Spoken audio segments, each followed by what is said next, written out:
welcome to Distorted Entertainment, and we are doing episode 10. It's been, a month now since we did anything? Oh, you're doing the intro. Yes, I did the intro. I'm not redoing it. You're keeping all this in. What did you think? You never said, yes, you were going to do the intro, or no, you weren't going to do the intro. So I thought it was very clear with the throat clearing and the hello. Oh, no, I thought you were just dying. I was going to make a COVID joke.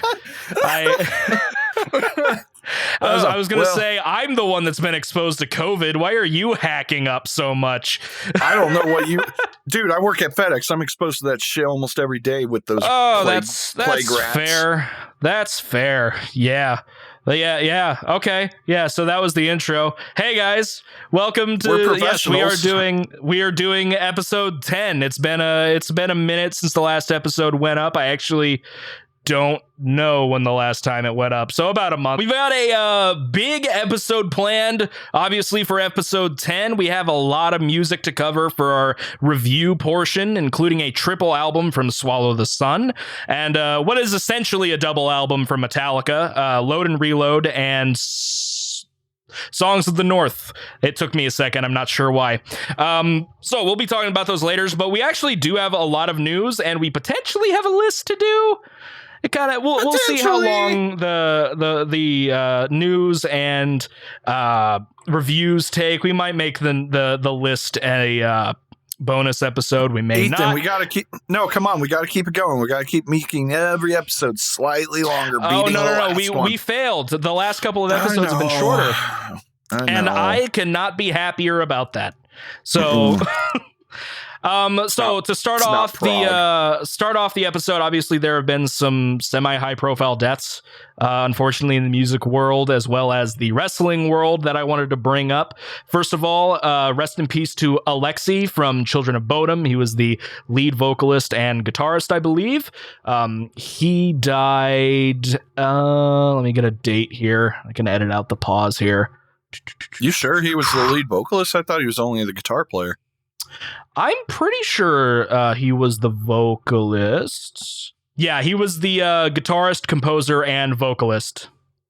And he died last month in December. So rest in peace to Alexi from Children of Bodom. I know a lot of people that I know are big fans of them, and it's always a bummer when that happens. Also, rest in peace to very influential underground rap artist MF Doom. He's another rapper that is sort of in vein with Aesop Rock as being kind of odd but influential to a lot of people. MF Doom was typically known as your favorite rapper's favorite rapper. I've only listened to a couple of his albums. I really want to dive more into them. So rest in peace, MF Doom. He actually died in October of last year, but his wife did not come forward with that information until I think December. So oh wow. Yeah, MF Doom was kind of notorious for being aloof and not able to really be found unless if he wanted to be. So a lot of his personal matters were kind of underground, and then so he actually died on Halloween apparently. So rest in peace, MF Doom. And the final death that I want to just kind of bring up is rest in peace to Brody Lee, otherwise known as Luke Harper from the WWE. His real name is John Huber. He died at the age of 41, the day after Christmas. My cat literally just tried to jump onto my desk after sprinting across the entire room, and he fell down like a dumb. So as they do. Thanks, Woody. Thank you. I'm sure that came up on and knocked some stuff over classically as well. So anyway, rest in peace, Brody Lee. It was kind of a bummer. He spent such a long time trying to get out of the WWE because they weren't using him, and then he signed up with AEW, which is a newer promotion, and he kind of he died within a year. I believe he had a heart problem, which killed him. But I'm trying to see if there's like a specific thing here to just so I'm not talking out my butt, but I don't believe there is anything. But rest in peace, Brody Lee, as well. So now to get out of the dark segment, here's a headline for you. Gwyneth Paltrow's vagina candle reportedly explodes in a UK woman's home. Huh. All right. Yeah. Gwyneth Paltrow needs to stop. Literally, I guess Goop, which is her cosmetic / health in air quotes brand, literally sells a candle and it's labeled as "This smells like my vagina." Yep. I saw that slightly before recording, and I needed to pull that up just to remark on how stupid. Just in general, first of all, why would you buy that product? Second, I mean, not to mention, why would you sell that product? But I guess people are weird. Yeah, Gwyneth Paltrow is very famous for, that. I mean, I've seen the JonTron episodes of Goop related things. I'm not surprised, but I wish I was. Yeah. So don't we all? Getting into actual music news. Iced Earth's John Schaefer arrested after Capitol riot involvement. FBI confirms. I'm just bringing this up because a high profile ish guitar player was being dumb. So now he's been arrested, and I apologize to Iced Earth. I don't think they're particularly fond of this at the moment. Yeah, they're trying to avoid it as much as they can. I do think it's funny because this guy has written songs about the entire Battle of Gettysburg, which was from pretty which perspective? I think it was just the battle in general, but I'm pretty sure that it was not the dumb side. But it's been a long time since I've listened to it. I've never really listened to Iced Earth, so I can't really. Do you like power metal? I mean, I like Glory Hammer. You do like Glory Hammer. I mean, you know me with power metal. I'm not like big on it. If it's not the one band, Blind Guardian. I love Blind Guardian. But it's your typical power metal, but sometimes they make it about the United States. Like they had like an entire power ballad about 9/11 and fuck you and Eagles kill and So it sounds more like a country song. Yes, but it is still metal somehow. They're interesting. They're all right. I like Demons and Wizards more, which John Schaefer was also in. I have not heard of them. I'm like, not to be rude, but they sound exactly the same. All right, fair enough. I mean, if you want to be real, a lot of power metal tends to sound the same. I mean, the main difference is like vocalists, because, for example, I don't think anybody really sounds like the guy from Sabaton. True. But it's also like the opposite. He's singing really low instead of like super ridiculously high. Right. Similarly, something that has to do with the Capitol, and it'll be the Capitol riot rather, and it'll be the last thing. And it's just basically because I hate this person, and it's hilarious. This is the Loudwire article headline, word for word.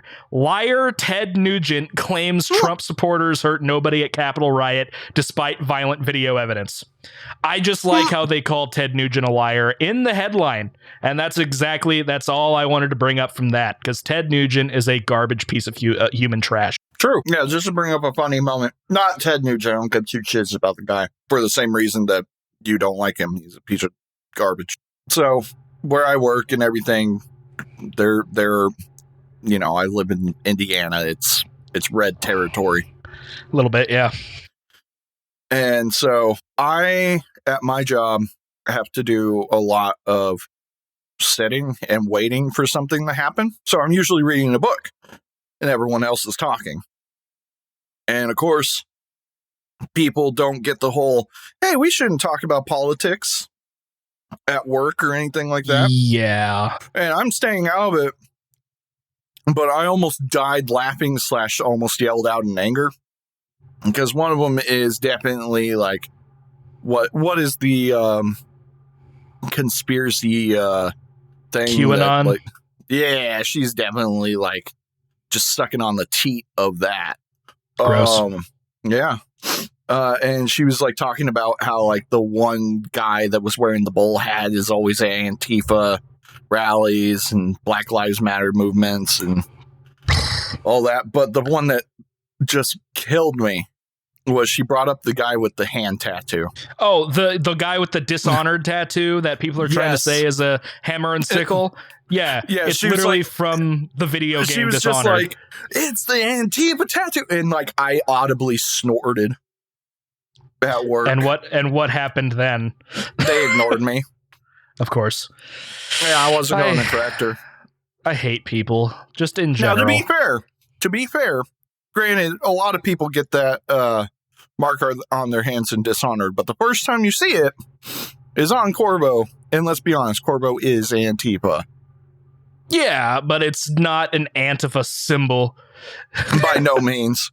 But I'm sure if I had like been like, oh, it's from a video game, she would have immediately tried to make connections and everything. I'm just like, I hate this place. Please get me out of here. That symbol is from JFK Assassination Simulator. Which is a real game, by the way. It's a real game. That exists. Or what's the other one? I did a project in high school about like very bad video games. I believe. Super Columbine Massacre RPG. Of course, that one exists. I tried downloading it to play it for the project, but like the text is so garbled you can't read it. But yeah, so that's. The dude with the hand tattoo is not. It's not a hammer and sickle communist thing. I love how A, we weren't going to get really deep into this topic, but B, simultaneously the attack was an Antifa rally, but also everyone on Parler says we're going to do it again. Yeah. People are stupid. I hate it. Let's get into something that's even the same amount of controversy, I suppose, depending who you are. Gibson has purchased the amplifier giant Mesa Boogie. Oh, I did not know that. I saw it when it first happened. Now, I don't know how big into like guitar gear specifically you are. I know that you play guitar, but I know you're more of a violinist. But play guitar is a very strong way of putting it.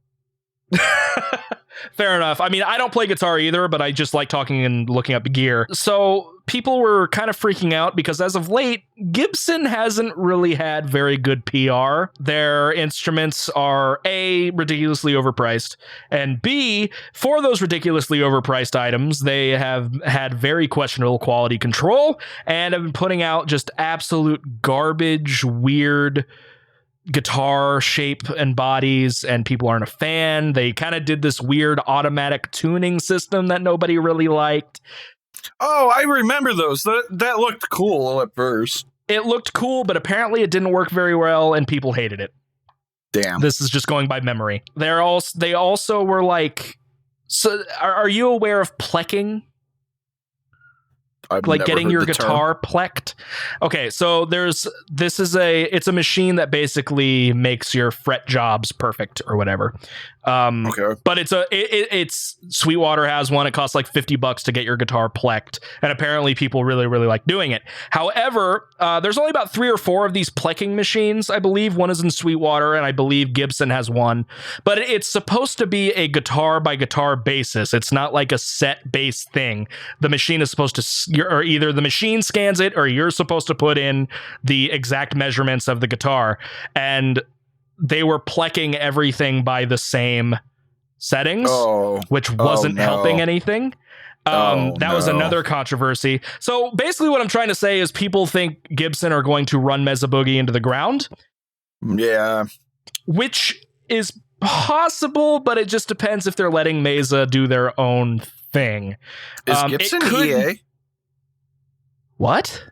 is Gibson EA? Like, this is sounding exactly like what EA would do if EA did guitars. I thought you were asking, does EA own Gibson? I'm like, I don't think so. That would be hilarious. That'd be very weird. But there's also the chance that with Gibson's money, maybe Mesa can do some new cool stuff. Like Line 6 is a very iffy, was a company with very iffy PR, especially because of like the Spider series. Everybody hates those. But once Yamaha bought them out, they came out with the Helix and like they started really upping their game. So, but here's the thing, Mesa is highly regarded as is. So I don't really think they need the buff. I'm not sure. If they can get one, that'd be cool, but I feel like they're more likely to take a negative hit. Also, everybody thinks they're going to be even more expensive, which is impressive because Mesa's already super expensive. Yeah, they are. So we'll see how it goes in the future, but most people are saying that Gibson buying out Mesa Boogie is kind of a bad move. So we'll just have to see how it goes. I, for one, do not accept our new Gibson overlords. Yeah, that's fair. Yeah. I have no opinion because I do everything direct plug-in. So, because I don't perform live, so there's no point in really. I mean, I guess there is a point in if I wanted like tubes or something, but I'm fine with Bias FX. But I like Bias until I started using Neural DSP, and Neural is amazing. They just released the Gojira archetype plugin. I did see that, and I was like, "Oh, dude, I really want it." Like they are commonly known as like pushing the plugin amp simulation game, and I have archetype Nolly, I believe, and it's really, really good. It would help if I actually learned how to play guitar, but I'm getting decent stuff just by mixing and mastering different things. If you didn't know, Flesh God Apocalypse decided to drop a cover of Eiffel 65's I'm Blue parentheses Dabba D. You know the song. I don't have to do a really bad rendition of it. It was absolutely phenomenal. So good. It exists. I mean, I'm pretty sure that they were just joking around when they did this, but well, of course. I mean, it's not great. Not good. It's not. But the thing is, it's not even so bad it's good. It just It's just kind of exists. Flesh God Apocalypse frontman Francesco Paoli says, after the amazing response of our latest single, No, comma, parentheses, a Britney Spears cover, we wanted to release something that can make the end of this horrible 2020 a bit funnier for everyone. That's why we took a popular dance track from the 90s and made it the heaviest, angriest, bloodiest party song ever. We're ready to blast your ears again in 2021. It wasn't angry or bloody or heavy. It was there. It just exists. It was kind of like, it was almost just the equivalent of one of the Pop Goes Punk covers. It was very, very by the books. There wasn't much like variation or uniqueness to the music. It was kind of, I don't want to call it 6 feet under Graveyard Classics level because it's way better than that, but it's not great. It's just there. It was good for a laugh at one listen, but I'm never going to listen to it again. Yeah. I would be more likely to listen to the original song again, to be honest, because I kind of like that song just as a bring bad back it's the good. 90s. Bring back the 90s nostalgia. Yeah. Also, everybody knows that Eiffel 65's best song is Move Your Body. Moving on. System of a Down, Serge Tankian. As long as we're on the same page, we can continue doing stuff, which means we will not be getting any new songs from System of a Down anytime soon. So, I mean, I just thought it was interesting. If they were able to put out new music, I feel like it would be cool, but everyone's just kind of, I specifically the drummer doesn't seem like he gets along with anybody else, but like apparently him and Serge like respect each other's views, and Serge has come off of saying that, and I just find that really hard to believe. I feel like that was just PR. I just find that hard to believe that him and Serge like even get along. Mm-hmm. He says they do, but they just have such differing, radical opinions from one another. Yeah, and it's really weird the drummer has that seeing as he's in System of a Down.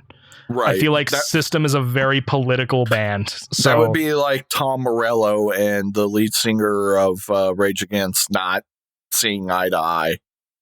Yeah, definitely. I agree. I actually, and who knows how far back their anger goes. I saw a video the other day of Serge getting mad at what it's not Dorian. What's the guy's name?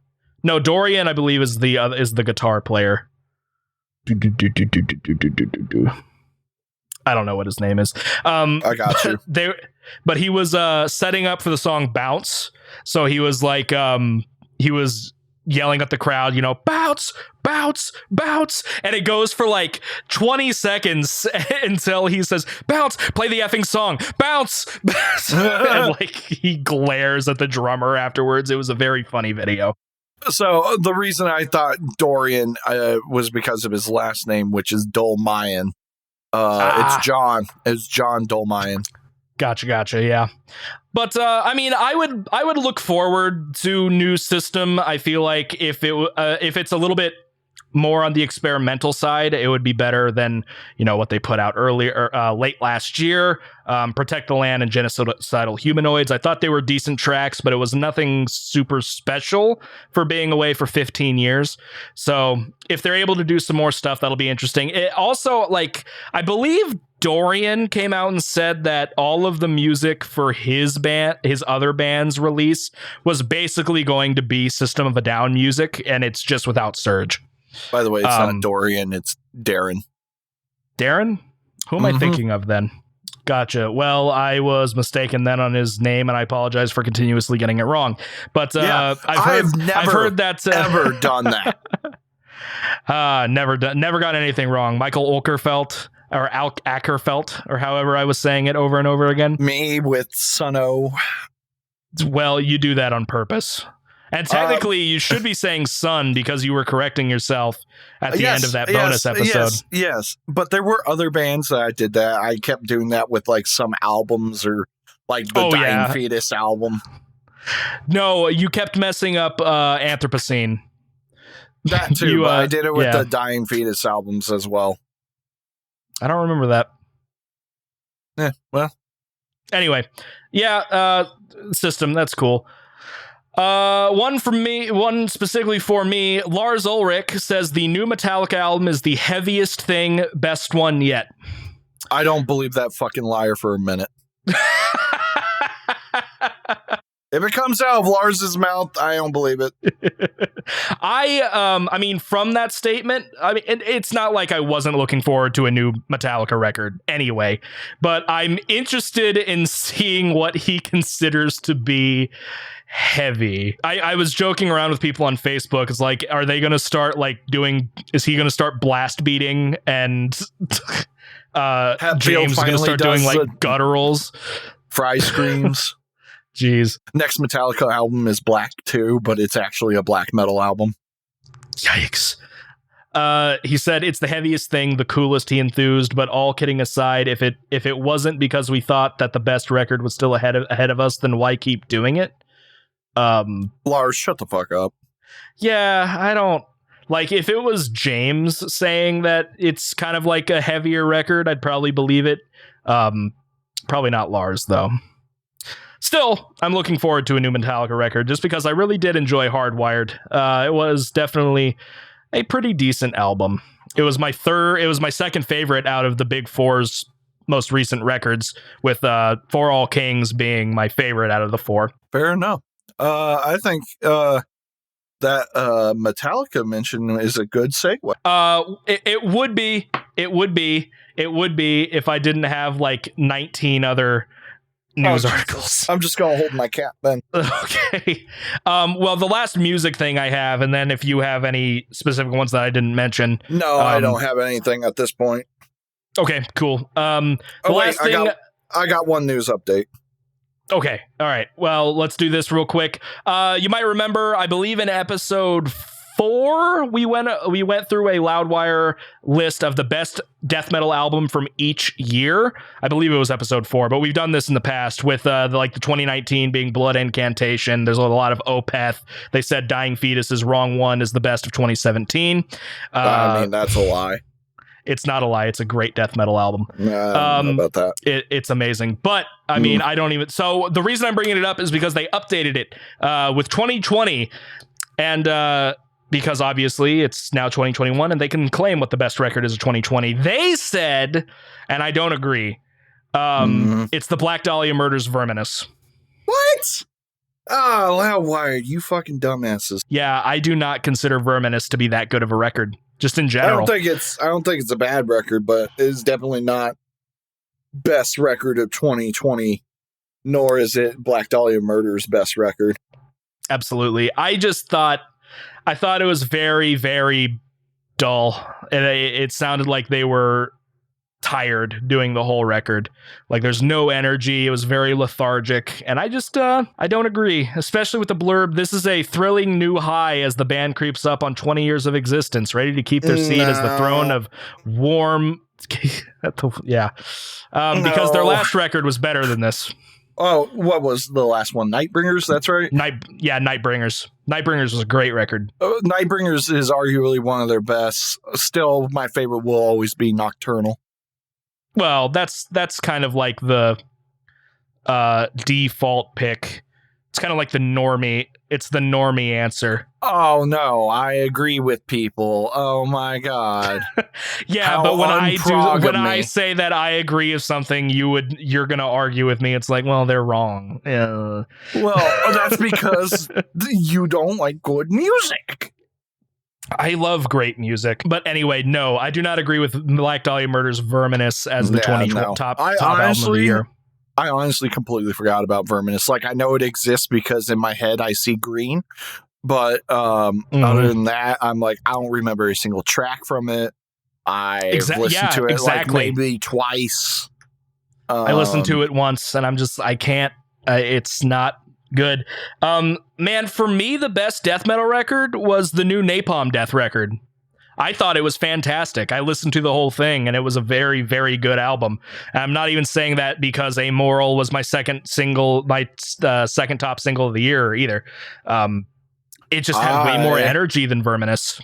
I am actually, just a quick hint, going to give you what I thought was the best death metal record of 2020.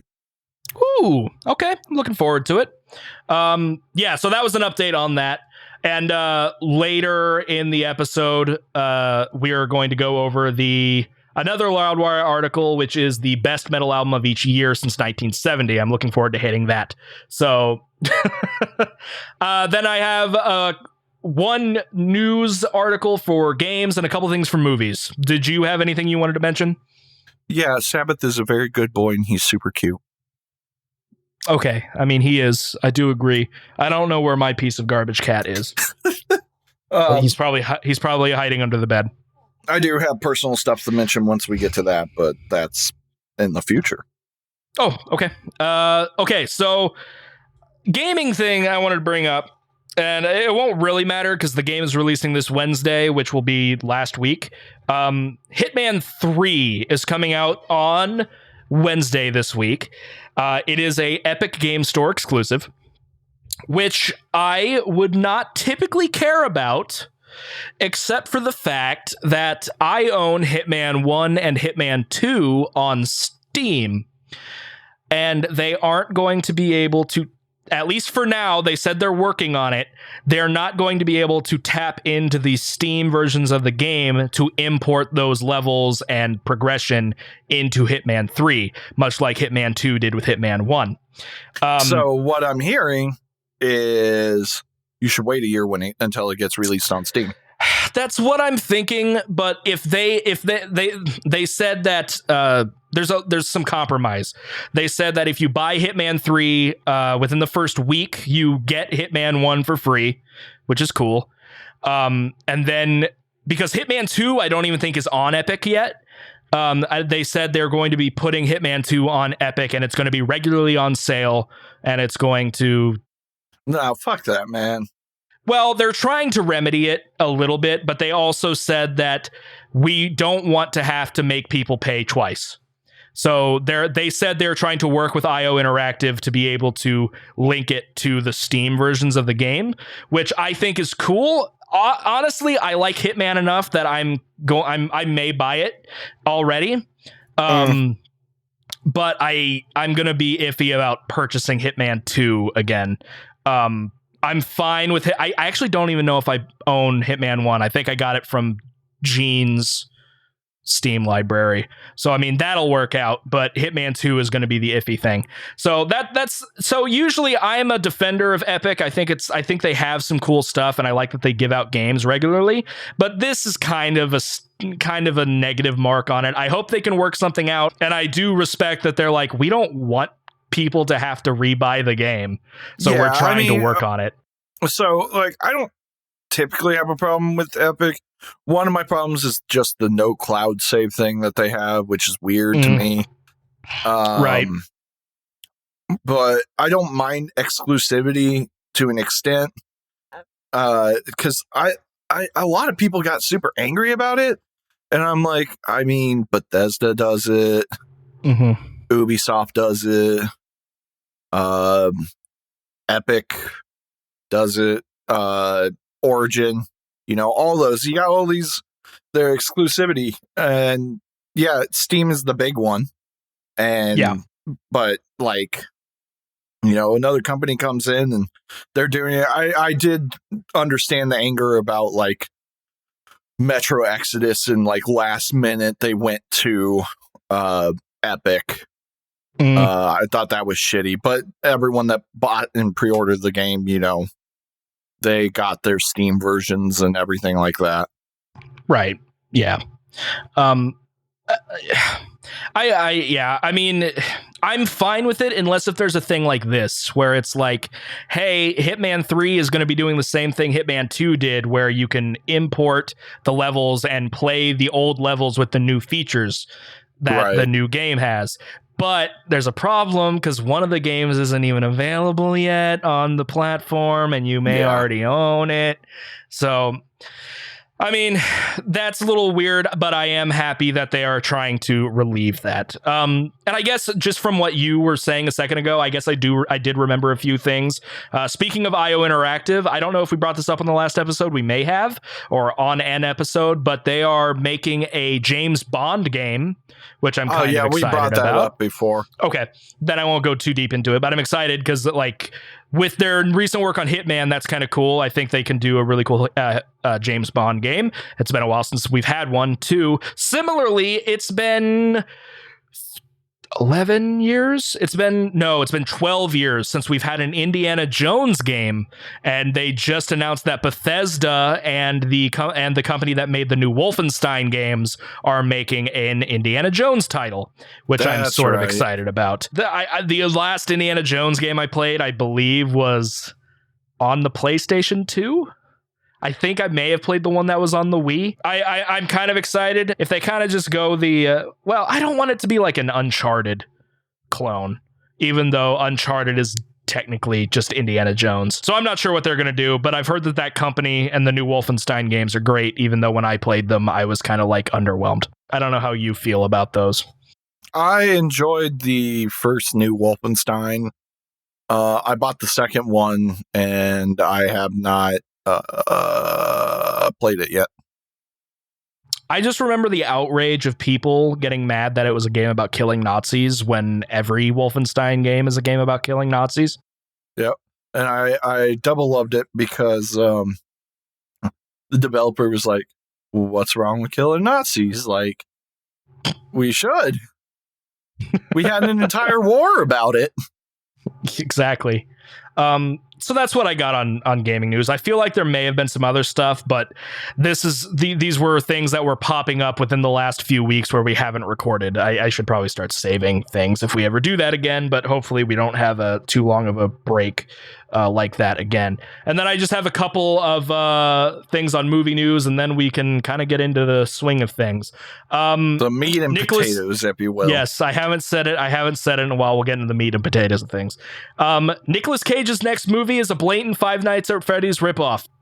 Literally, this trailer is the best thing I've ever seen. It is Nicolas Cage fighting animatronics as a janitor in a movie called Willy's Wonderland. Wow, it makes me want to die. Try. I gotta see this. Dude, we should watch it together and like do a video on it. I would totally do that. Oh, you're talking the movie? Yeah, the Nicolas Cage movie I'm talking about right now. Maybe. And we should get Nick from Toon Junkies to get in there too, because he'll have a ball. It was wonderful. Go watch the trailer for Willy's Wonderland. You'll have a good time. There's also some shots and video from the new Mortal Kombat movie has been released, and people are liking it, and it looks interesting, and it's definitely not going to be PG-13, and that's good, I guess. If you're going to be trying to make a Mortal Kombat movie, it should probably be bloody. So that's interesting. I've never really seen the old Mortal Kombat movies, but I've heard they're not great. And then I got 3 more. And they're quick. I'm excited. Godzilla vs. Kong jumps up 2 months in release date. Moved up from May to March. It's going to be on HBO Max and a theatrical debut, and it's going to be a movie that I try to go see in theaters if possible. We'll see how it goes, just because I don't feel like I'm going to get the best viewing opportunity at home, considering I have a 21-year-old television that has an HDMI port. And it's really bad. Yeah, it's real bad. It's a bad TV. I've been watching the trailer, and I just got to the part where he breaks the mop in half. Oh, you're watching the Willy's Wonderland trailer? Yeah, it's wonderful, isn't it? It's absolutely insane. I want to watch this movie.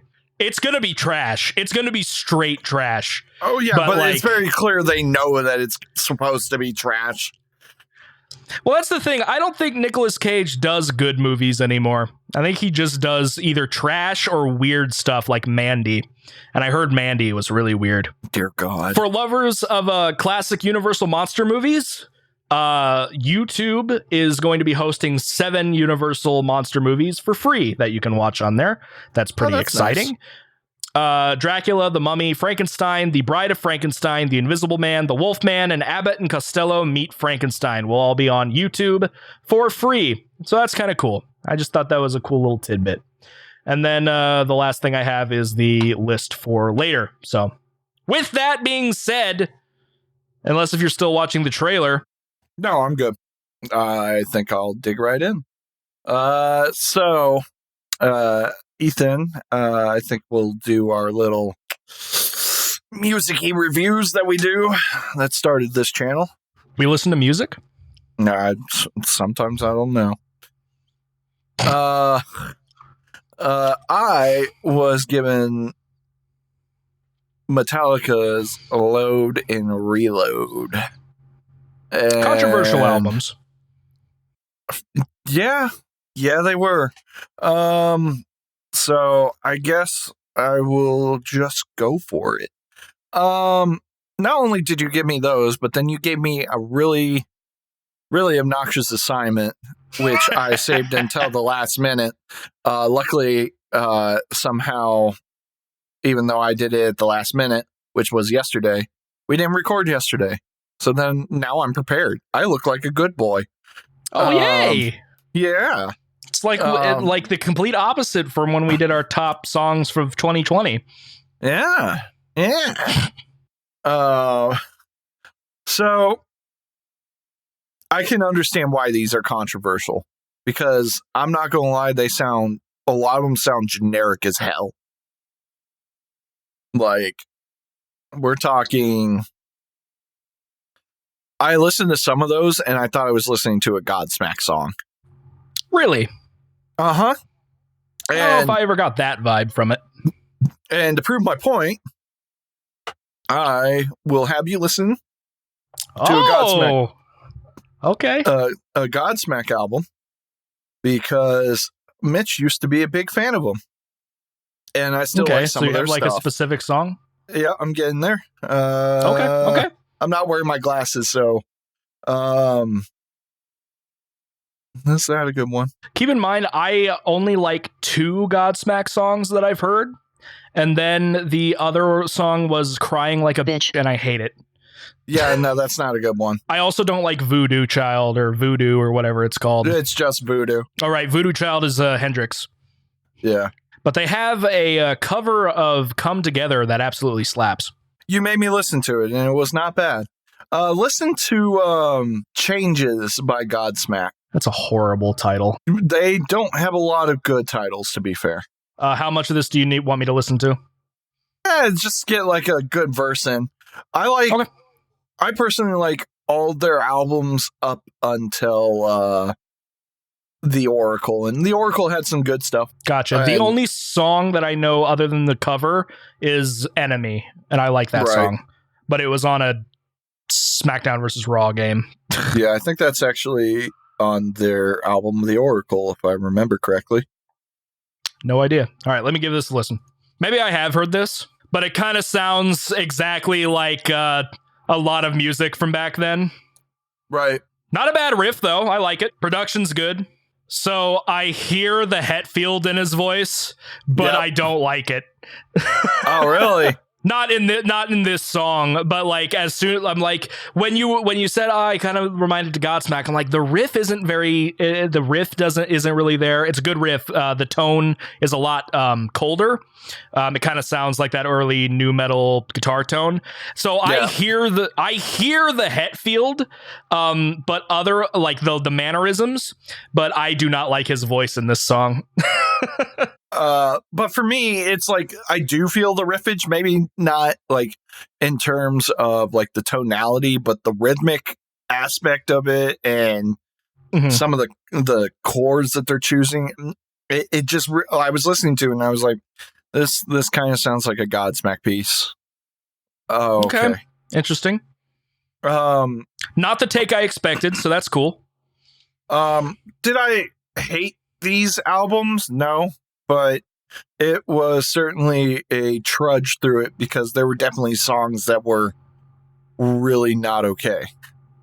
Not okay as in like they were bad, but like compared to like other Metallica stuff. Oh, absolutely. I highly agree.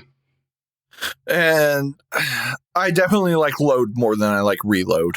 I found a lot more enjoyment out of Load, and it could have just been and I listened to Reload right after Load. You didn't give it a break? Oh, no. Ethan, it is me, the prog boy. Fair enough, I suppose. I'm going to let you continue. I don't want to keep interrupting. Sorry. Are you sure about that? I mean, I can give my opinions of it, but like you still have points to make, I assume. So like, oh god, where's the stupid document? There's the stupid document. So like, I would say there's probably like a total of like 30 songs between the two of them. There is, I'm looking on Metallum at the moment, because of course I am. There is 14 on Load and 13 on Reload. So I was close, 27. It's a long record.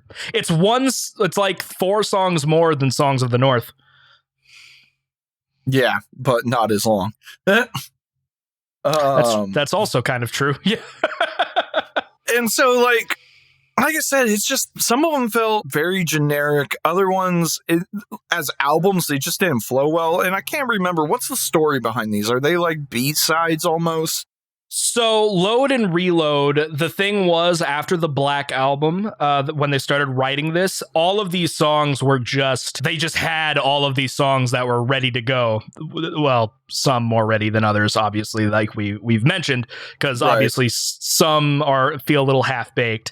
But they didn't want to, they basically wanted to put out a double album, but they didn't want to put out a double album, I think was the story. It just doesn't flow well. And that was one thing I was trying to solve when building the album, was trying to get it to like flow decently. And that was hard because a lot of the songs are, it felt like an album of singles is what it felt like. Whereas everything just has a hard stop. It doesn't like flow into the next one, or it doesn't, the ending chord that they choose doesn't really build to the next song. It's just like, all right, here's our set. This is our song. Now this is our song. Here's another one. All right, fair enough. So you home. think you feel like the album is both albums are very disjointed. Yeah.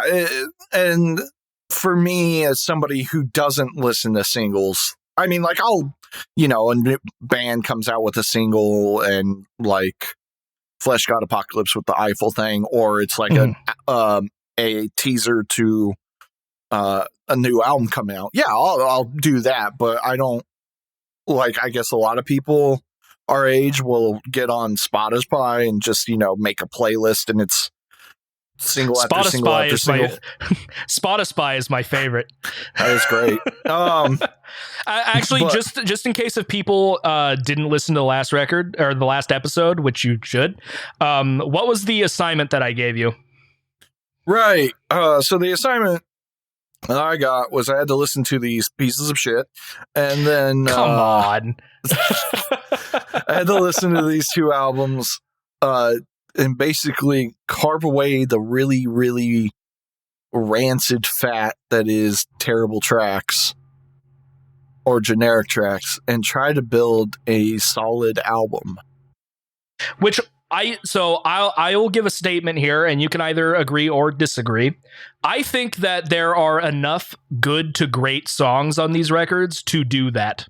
Oh, 100%. I mean, I have 11 tracks on the one that I did. Ooh, so you even cut it down a little bit instead of being like 13, 14. Okay. Yeah. I was aiming for 10, but I decided that there was one that fell in place. I even put them in the order that I want them to be listened to. That is what I was hoping. So yeah, you did it. So what? I don't know how you were. Continue. I apologize. Yeah. Fuck you. So I don't remember what I was saying before you were like, hey, wait, what was my homework assignment, Mitchell? Well, we didn't mention it in the beginning of the segment. So yeah. So definitely the biggest flaw with this album was the flow. Oh, I remember what I was trying to say. Unlike most people that listen to Spotify, where they're building playlists and they're like listening to like tracks from different artists and everything, I don't listen to music like that. Now, I might get stuck on a single track and repeat it, but when I'm listening to music, whether it be at home or in the car or what have you, I'm listening to full albums. Every time. It's rare for me to pick a song and do it unless I'm trying to like learn the song, or I'm just in a real good mood for that song, or I'm practicing with the song. So like when I do my Go Jerry Mandolin covers that I will probably never post, even though I say I will, I'm obviously not playing full albums. I'm picking tracks and playing those. Right. But when I'm casually listening to any band, I'm listening to the full album. And sometimes it's even to the extent where I will listen to the entirety of songs from the North, not just listen to Despair or listen to Beauty or whatever. I can see that. And now it'll take several, like if I'm only listening in the car, it's going to take several days. That's why I rarely listen to Mirror Reaper. It's not because I don't want to listen to Mirror Reaper. It's because Mirror Reaper is one long ass song and I don't want to stop it in the middle and then get back in my car and be like, boop. And I'm in the middle of like 30 minutes out of the 83-minute long song. That's how I listened to it. I did like 40 minutes one way and 40 minutes the next day. I mean, to be fair, you can do that because on the CD and everything, they separate into 2 tracks. Not on Spotify. Oh. It's on one song. Yeah, on the CD, it's 2 tracks because a track is 80, or a CD can only hold 80 minutes of music. So they separate it into 40 and 30. Interesting. And on the vinyl, it's separated over like 4 different vinyls, or 2 different vinyls. And it's, I remember when Blaine from Headbanger was or Banger TV was reviewing it. It was just like, yeah, this record is a full song. That's right. Side A, flip, side B, switch to record, side A, flip, side B. That's one song. I've never really had a good experience with vinyl yet.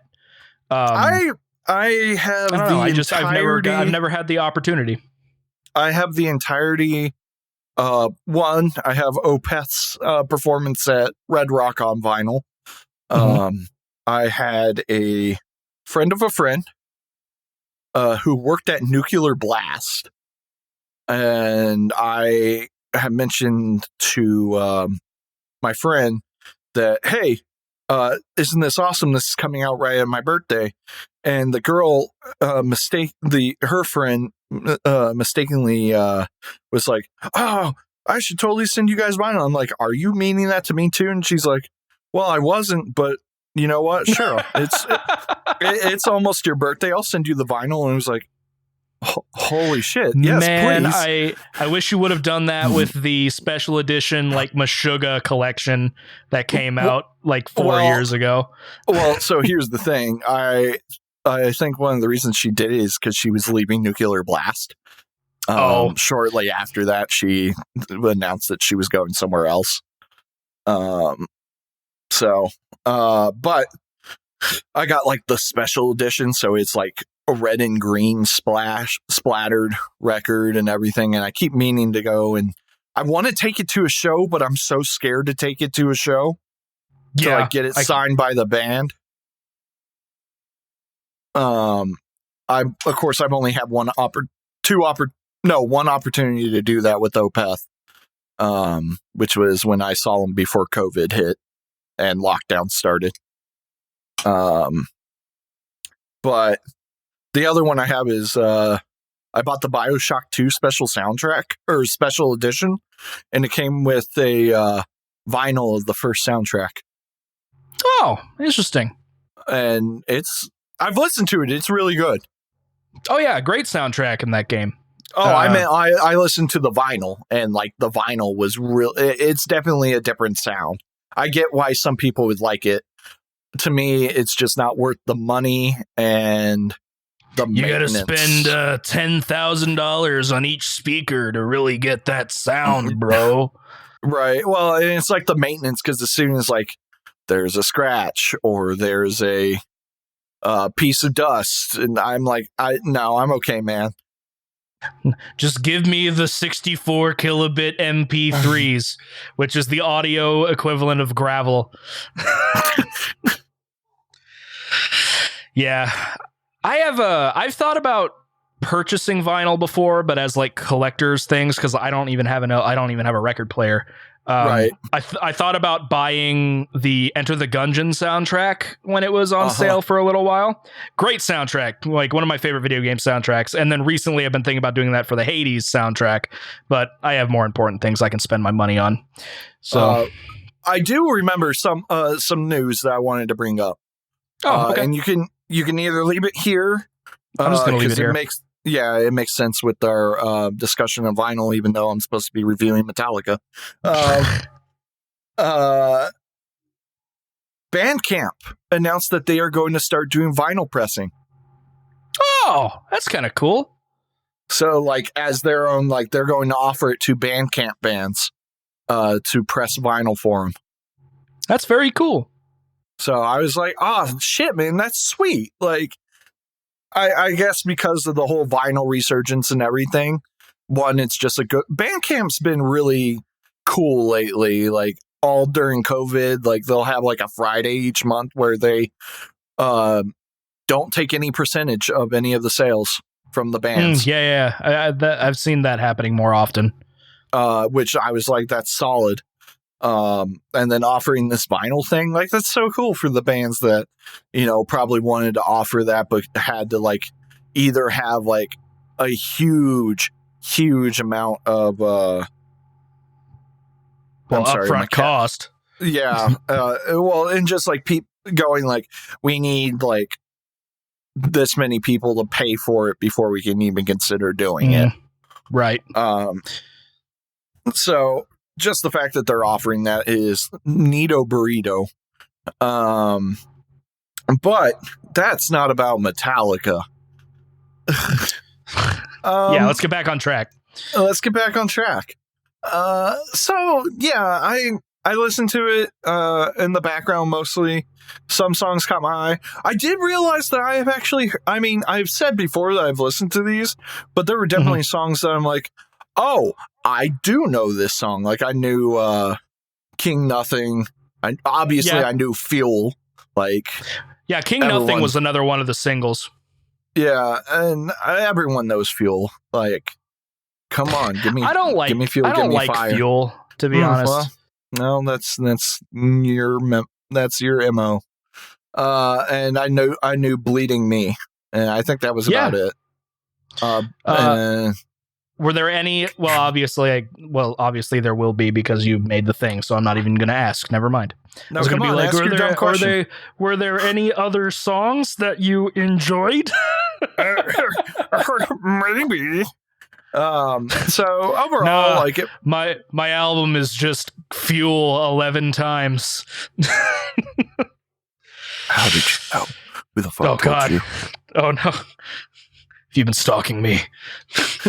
Actually, Ethan, it's Fuel 10 times with the bonus track being a live performance of Fuel. Of Fuel?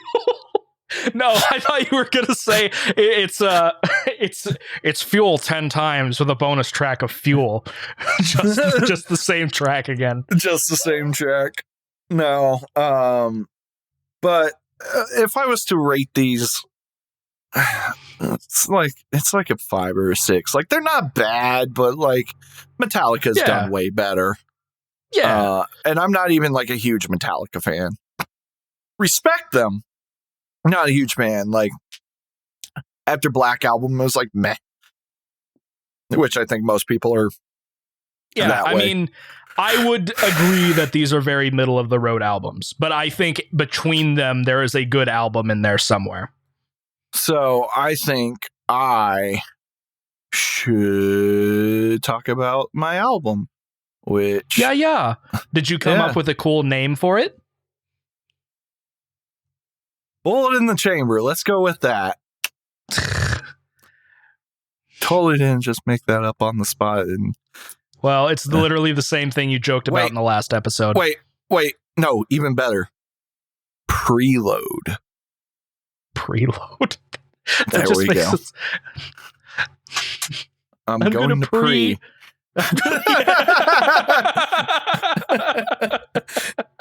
Yeah, that was not planned. Not at all. Not at all. I was gonna make a pre-cum joke. Anyway, can you do the Obama? I'm going to pre. I mean, I can. My fellow Americans, I'm gonna pre. Yep, thank you. I appreciate that. You did see that episode, right? It's been a long time. Okay, yeah, no, they were doing Kirby's Dream Course, or I guess Grump's Dream Course, and Aaron literally did Obama going, "I'm going to fucking pre." And yeah, I remember. Isn't that the same? Fucking lost it. Isn't that the same series where they did a whole lot of Dane Cook impressions? I think so. It's the Super Nintendo golf game of Kirby. Yeah. Gotcha. Which looks like a fucking ton of fun, honestly. Every time I look at it, I get very confused, but yeah, that's fair. But somebody did an animation of that, and honestly, it looks like the guy who animated Boondocks did it, and it's great. Oh, gotcha. Anyways, so Preload, track 1, I think, and the reason I'll explain is, I think this works because how the track builds up in the intro and everything. So the first track I have is King Nothing. Okay. Then I have Fuel. Mm-hmm. Devil's Dance. I love that song so much. It's one of my favorites from the records. I just love the bass line. It is a good bass line. It was a solid track. Then Fixer. I just go Fixer. Great, also a great song. Yeah. I just wanted to be extra and pronounced every X. Fixer. Ain't My Bitch, which is a really weird track name for them. I love it. It's a great song. It's just I don't expect that. I expected you to kind of follow their lead and do either Ain't My Bitch or Fuel as the opener, to be honest. Because I feel like they're both kind of good openers. They are, but I like a slow build up into something. Fair enough. Okay. Them Bleeding Me, Slither.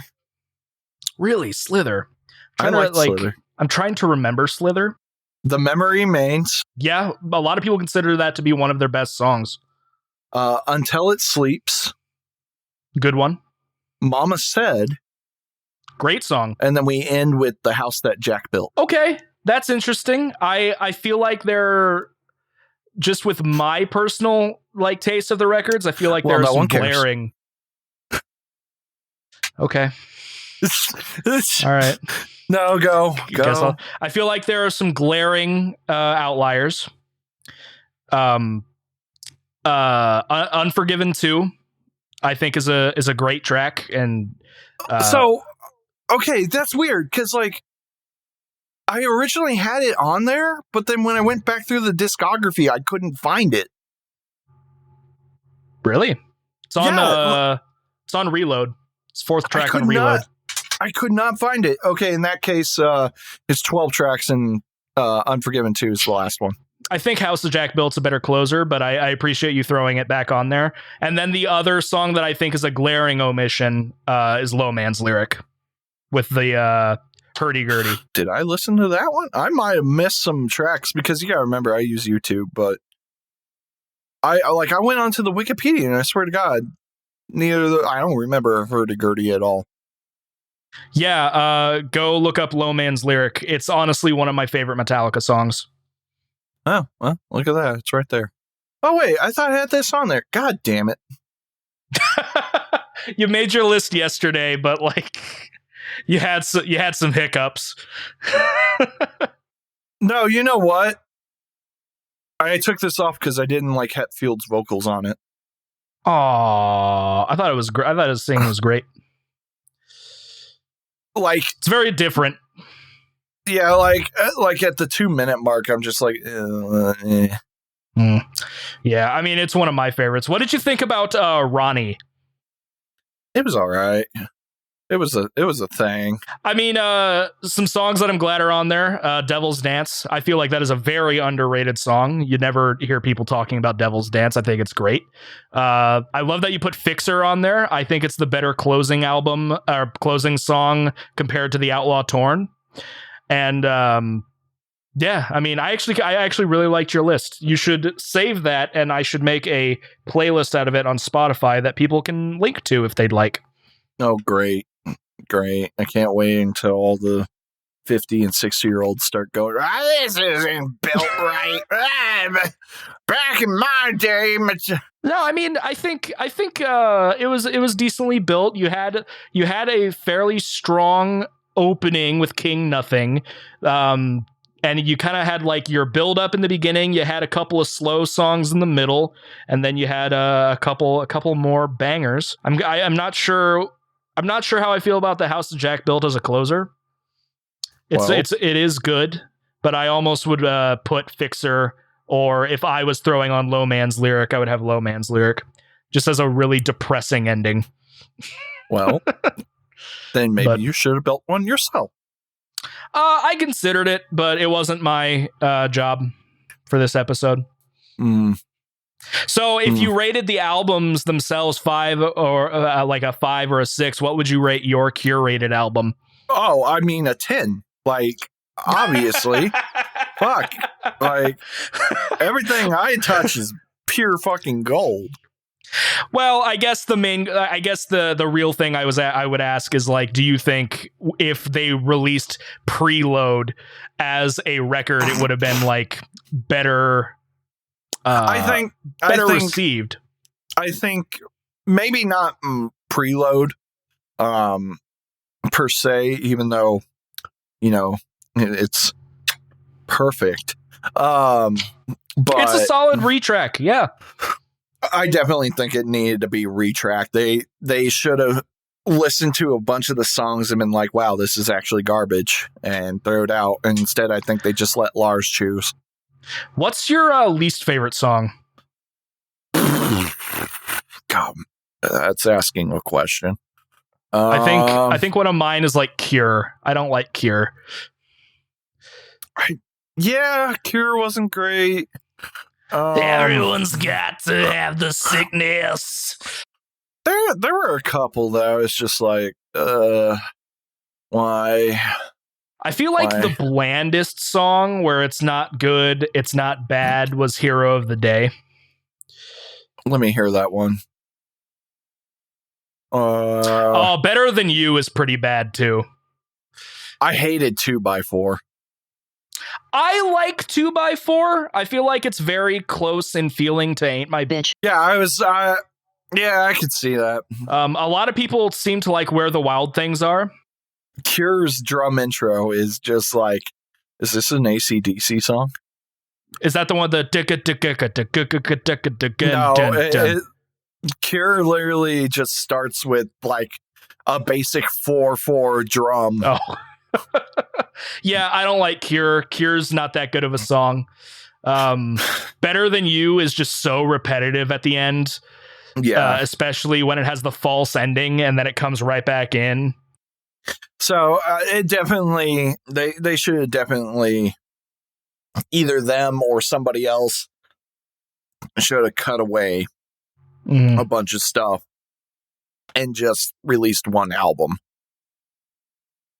Because there was, like I said, it was too disjointed as an album, either of them. It had no flow. It was definitely a album of singles in which they didn't try to hide that. Yeah, I could feel that. And there were just too many songs that were low quality, but at the same time, I mean, if Metallica was happy with them, Metallica was happy with them. I mean, they did release Saint Anger and everything, which I will say, Saint Anger does have some really good riffage. So does... Have you listened to Saint Anger? Mm-hmm. I've listened to all of Metallica, dude. Oh, okay. See, I do agree. I think some of the riffs on Saint Anger are monstrous. Well, and it's like oh god, the one with Lulu. Lulu is horrible. But if you take Lou Reed's voice out and just have it be instrumental, some of those riffs are pretty great. Lulu is the one album I haven't even attempted to sit through. Don't. Just no. It doesn't exist. The only thing that I like from that is the 4-minute remix of James saying "I am the table." Well, yeah, but of course, which is probably like Metallica's best song, to be honest. Probably. But yeah, so like, it had some bad songs, but there's some really good tracks in these records. Sure, honestly. And like I said, you could have definitely built a solid album and out of these. I do think a lot of the songs would need to be reworked a little bit just so it would have more of a flow.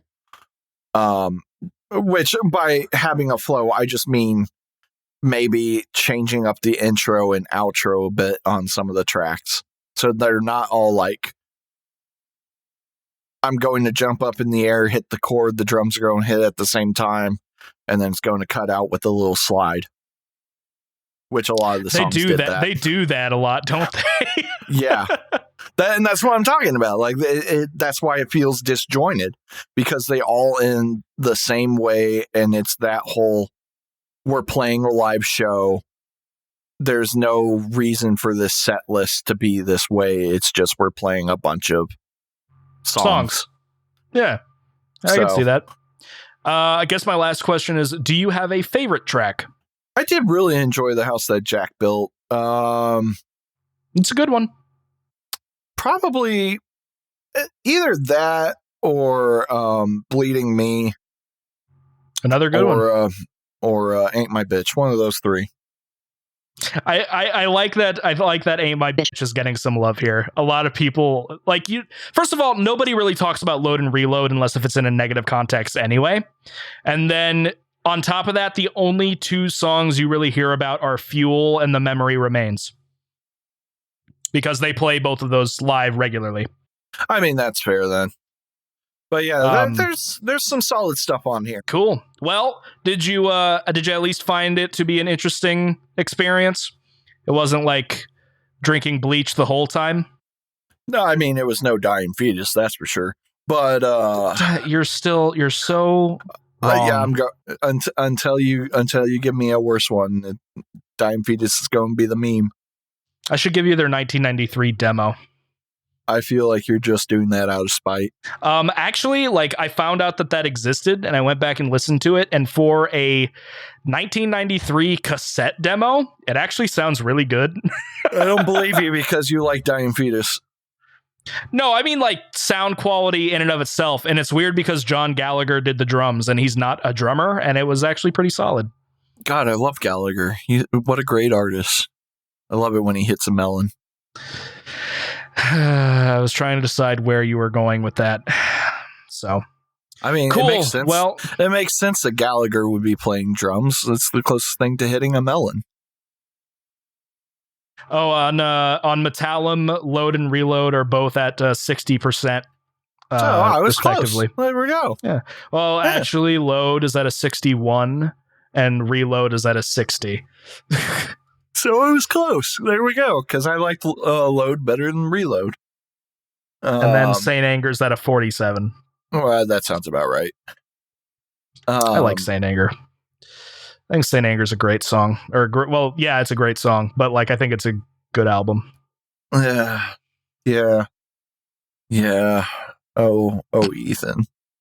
Oh, Ethan. What? My poor little summer. Wait. My poor little summer child. Oh, I was about to say, did Metallica release a single last year? And it's literally just Sad But True and Whiplash Live. Like, nice. You got my hopes up. No, I guess they did release Blackened 2020, and that was apparently horrible. Oh dear God. Oh, on top of Metallica though, I did listen to some of S&M. The first one or the second one? First one. It's pretty good. I think it's pretty solid. S&M 2. Solid. I have not listened to all of S&M 1, but I have listened to all of S&M 2. And there's some really cool stuff. I definitely think that the symphony was cool, but it was not Septic Flesh good. Like, well, they had to write it retroactively. Yeah, but here's the thing. There were 9. I looked it up. There were 9 orchestrators. That wrote all of that. And I don't know. I'm assuming that like some of them did certain songs. I feel like that was probably what it was. Oh, well, and probably. It wasn't like 9 people working on all of it together, because that would have been a thing. I like some of the symphonic stuff. It definitely went a different way than what I was thinking, which was like some of the times it made it sound like the songs were happy, which was weird. Interesting. Do you have an example? One. Like the song one? Yeah. Just sometimes it would come in and the orchestration sounded like it was in a major key. Which fine, but it didn't always fit, and like the symphony was always higher than the guitars and everything. Yeah, and I think they would have done better, which is why Septic Flesh kind of works, because Septic Flesh will go high, but then they'll also stay at the same level as the band or even go lower. But yeah, then again, I remember like you one. Said, like you said, Septic Flesh is writing it at the same time they're writing their metal. Yeah, so they had to try and figure out what worked. There are some song overlapping in between S&M 1 and 2, because obviously they're not going to not play like Master of Puppets and 1 and stuff like that. I don't remember 1 being very good in S&M 2 either. And And I'm Nothing not Else saying I Matters didn't was like 9 minutes long, so I hated I'm not it. saying I didn't like one. I was just like, there were parts in there that I was like, I think I would have written that symphony differently. Gotcha. A lot of people rave about the version of Wolf and Man. They think that this is like the definitive version of Wolf and Man. It's good. And then I actually listened to Minus Human for the first time ever, like sometime last year, and it was interesting because I had never listened to it because this is the only version of it. There isn't a studio version of it. So I see. So overall, it was an interesting experience, but not one that I'm going to be like, woo, you changed my life, Ethan. I wasn't really looking to change your life. I was just looking to have an interesting topic for episode 10. That's fair. But like overall, how did you like your experiences with 2 of the big 4? Maybe I had another one in plan. I will fucking kill you if you give me Slayer ever. Or Megadeth. You ever listen to Rain in Blood? No, I'm not. Guess what? I have. Oh, have you? I have never listened to the whole thing. It's a Slayer track. The only Slayer album I've ever listened to front to back is Seasons in the Abyss. And I remember liking it the first time, but then I went back to listen to it again, and the mix is trash. The mix is just hot trash. It has no energy. It has no energy. I will never get the hype. I will never ever get the hype. I think Slayer has a couple of good songs. I'm not saying they don't. Yeah, I agree. I just don't think they're all that in a bag of chips. Like, Pantera is kind of the same way, though. I do like Pantera to an extent. I'm looking at my my webcam like mirror, and it looks like there's a face in my window, and I hate it. You should stop doing that. So I'm gonna like turn that just a hair. Watch, it actually is a face, and I'm about to like get fisted by a phasmophobia ghost. Anyway, I mean, so at least you'll be dead then. Yeah, heck yeah, dude. But you're not gonna edit this. No, I guess we're just done. No, I'll just post it as is, and I'll be like, "Hey, I'm too lazy to edit this," and yeah, but you'll have to come to my house to get the files. Oh, sweet! I can get fisted by a phantasmophobia ghost. All right, guys. Mitch, I'm glad you didn't absolutely hate the process, and I'm glad that you actually took it kind of seriously with the album recreation. I feel like that'll be kind of cool to maybe listen to whenever I get to go back to work, just to see how it flows and changes. Especially because you do have a lot of my favorites in there, especially Devil's Dance. If you guys have never listened to Devil's Dance, go listen to Devil's Dance. It's a great song. Go listen to Devil's Dance. It's a decent song. No. It's a great song. No, but you know what's an even better song? All of Songs from the North. So, I swear to God, if you did not like this, I'm going to scream.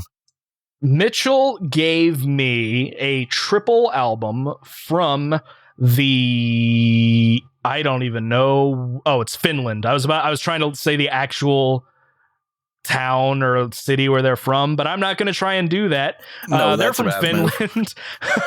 This is a melodic doom / death metal / funeral doom on band. On occasion from Finland called Swallow the Sun. They've been a band since the year 2000, and this is a triple album they released in 2015 called Songs from the North 1, 2, and 3, with each disc actually having its own particular name, with the first disc being called Gloom, the second disc being called Beauty, and the third disc being called Despair. This was a long album. I did actually listen to it all in one sitting. Oh Jesus. At one point. The first few listens I kind of just went I didn't exactly go track by track, but I didn't really go album by album either. I was just kind of like, I'm in my car, let's listen to it. I think I listened to the album a total of 3 times, which the last one was all in one sitting, where I started from 7 hours late on the couch on my PS4 Spotify, and I listened all the way through the rest of it and then once through the whole record again.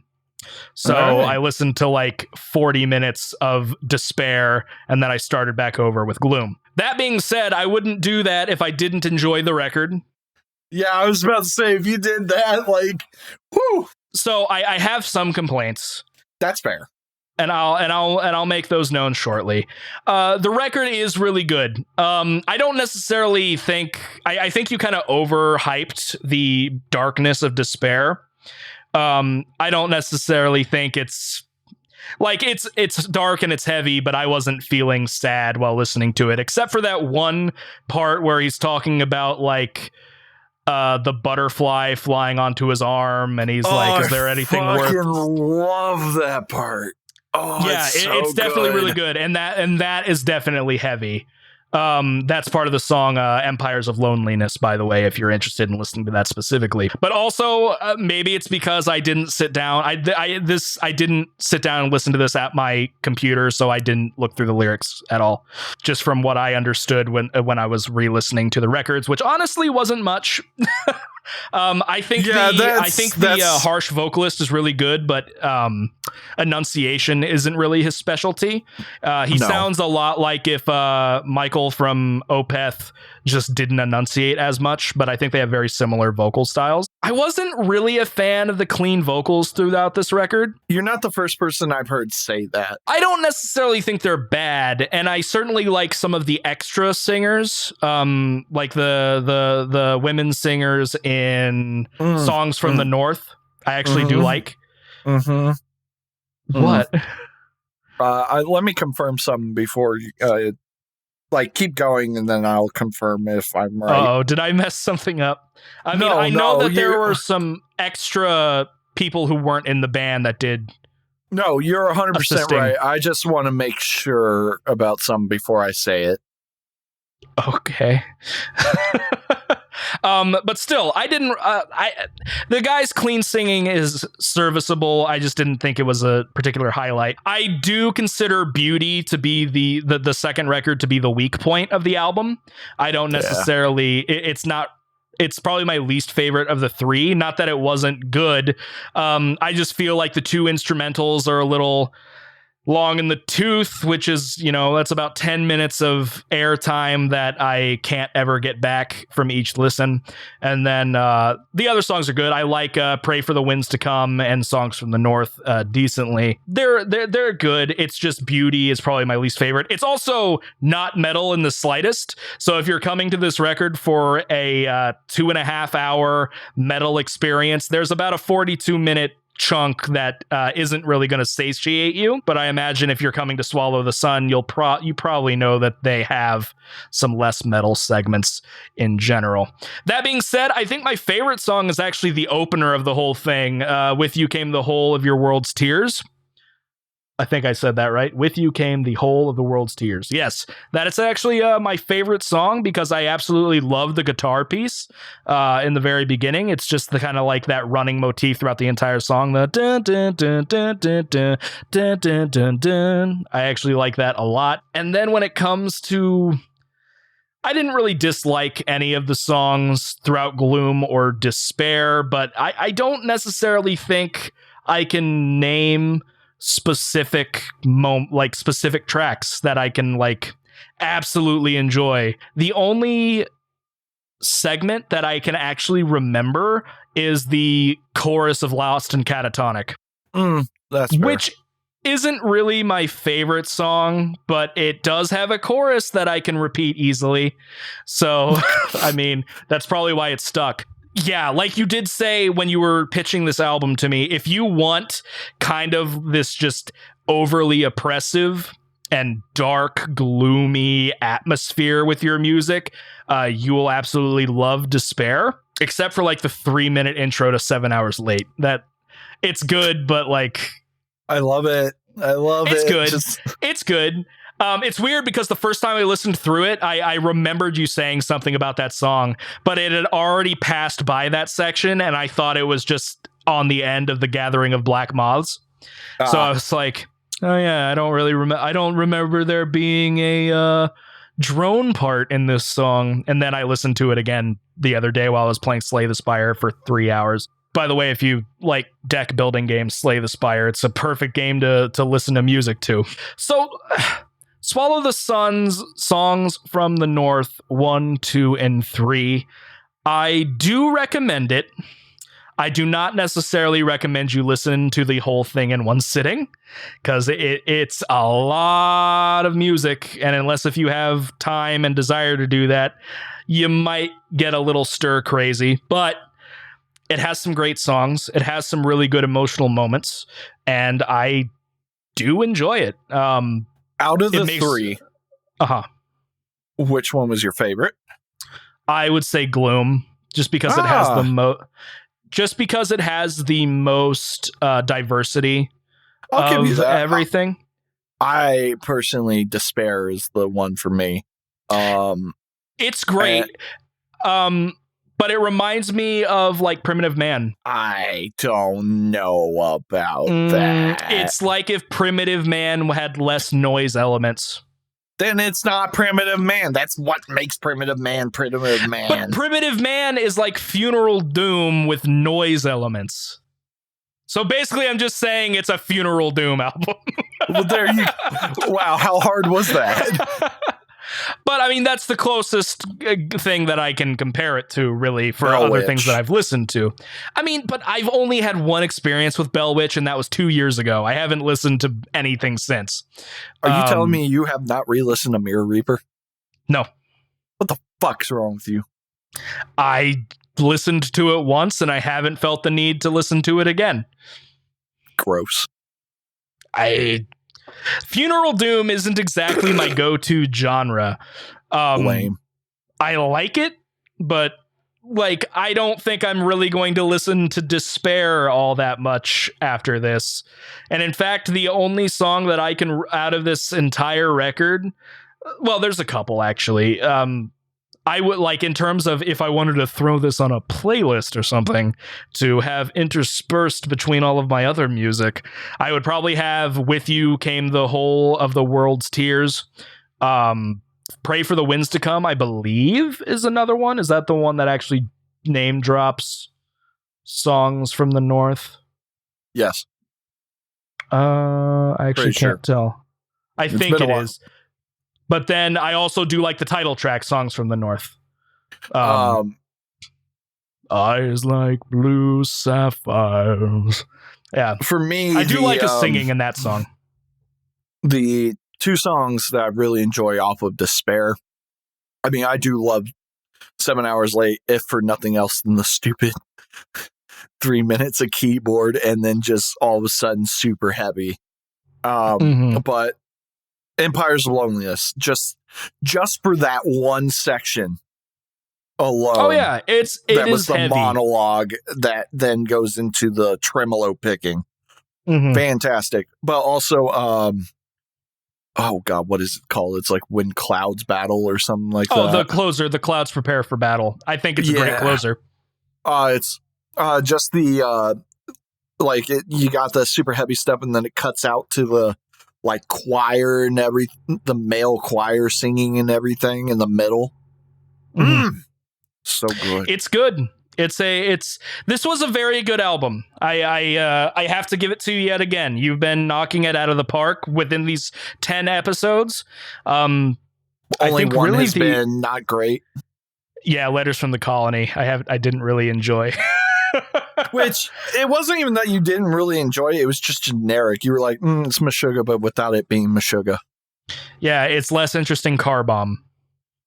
Yeah. But that's another band that's very interesting, Car Bomb. But yeah, I dug this. It's very different than being on the prog train like we have been for a lot of the past few episodes. But not in terms of length of songs. But no. Actually, these are longer on average than some of the other ones.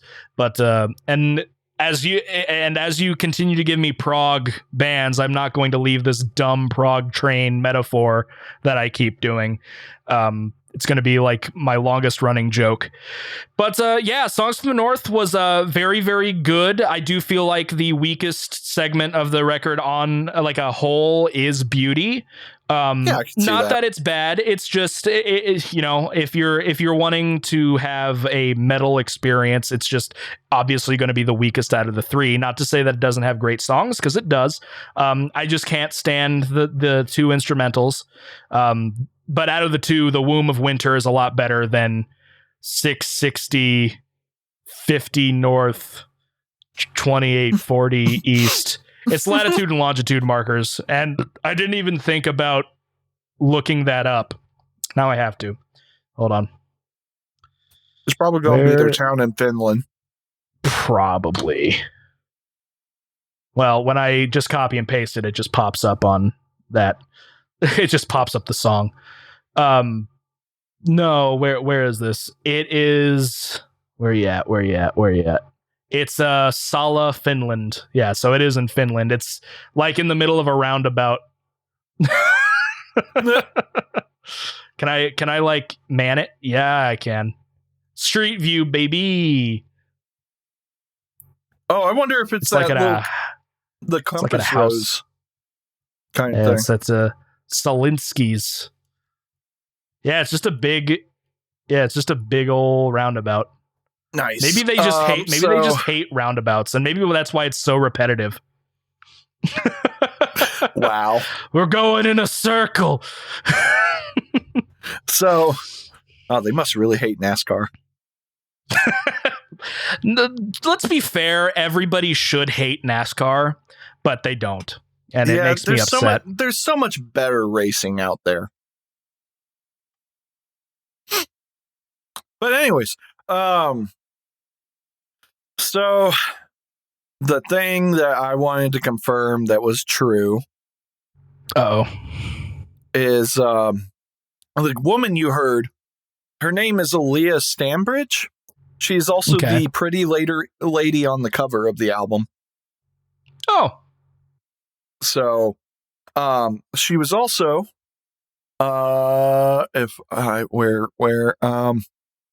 swear to God, she was married.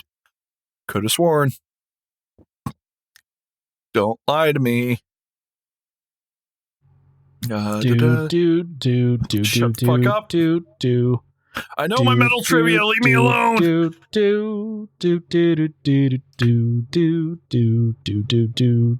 rude. God damn. Can you answer a question for me? Go. Why is Lights on the Lake also called Horror Part 3? So on several albums, they have songs with the parentheses horror on it. So okay. I see them. Yeah. Are they all connected?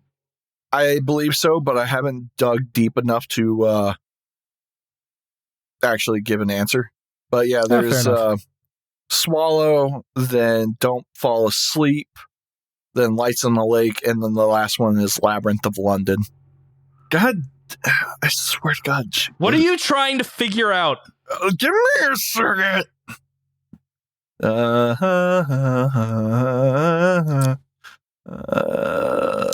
guess I can give a rating as I'm waiting. I'm probably going to give this album an 8. Not good enough.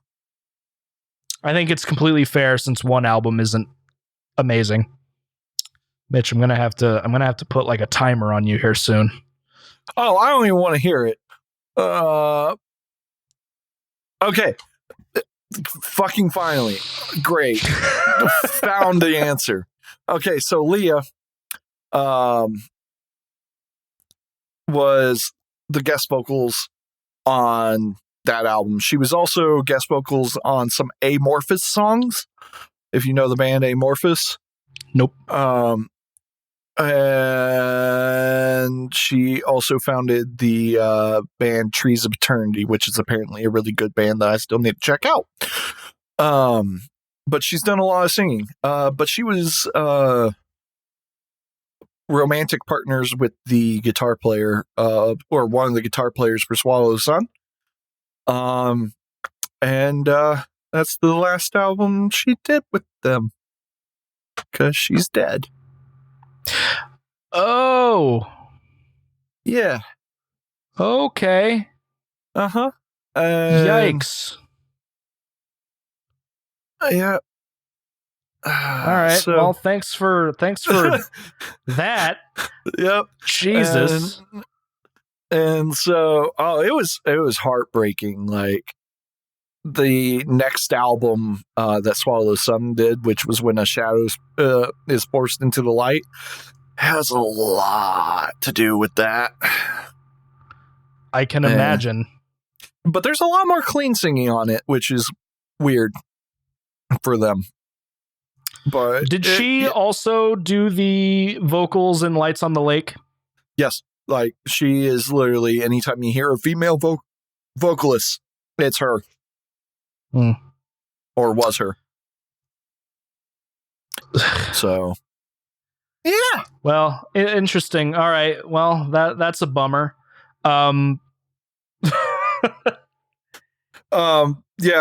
She passed away in 2016. What from? I hope it wasn't anything bad. I mean, she died. You knew what I meant.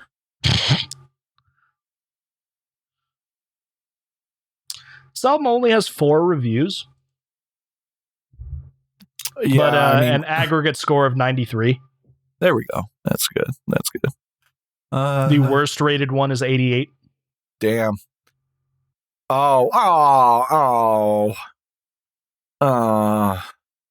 was cancer. Okay. I was going to say, did she kill herself? No. But cancer ain't great either. Yeah, that's a bummer. And then, the guy was pretty torn up. And the metal community a lot in general. So, yeah. Anyways, Swallow Sun, continuing the trend, happiness, and then crushing sadness. Should we go back to the Gwenyth Paltrow vagina candle? You can't do that. You can't do that.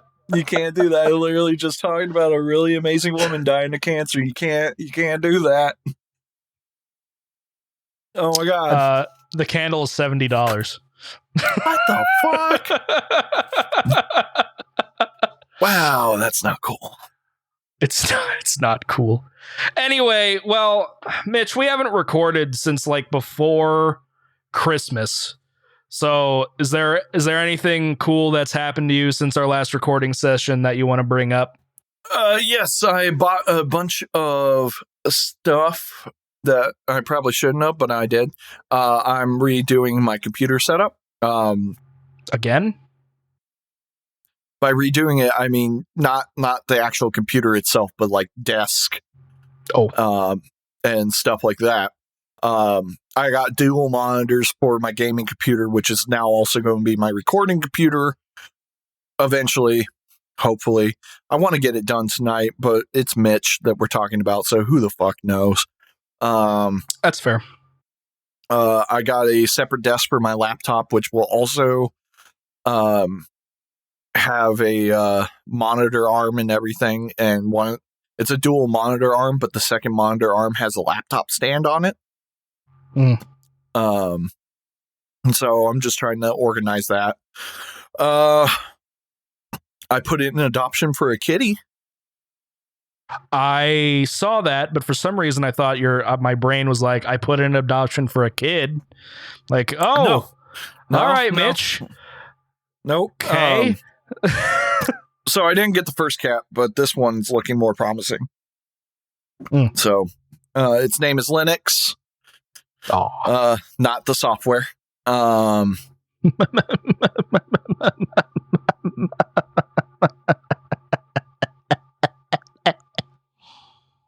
Anyways, it's a really cute cat. It's apparently incredibly shy.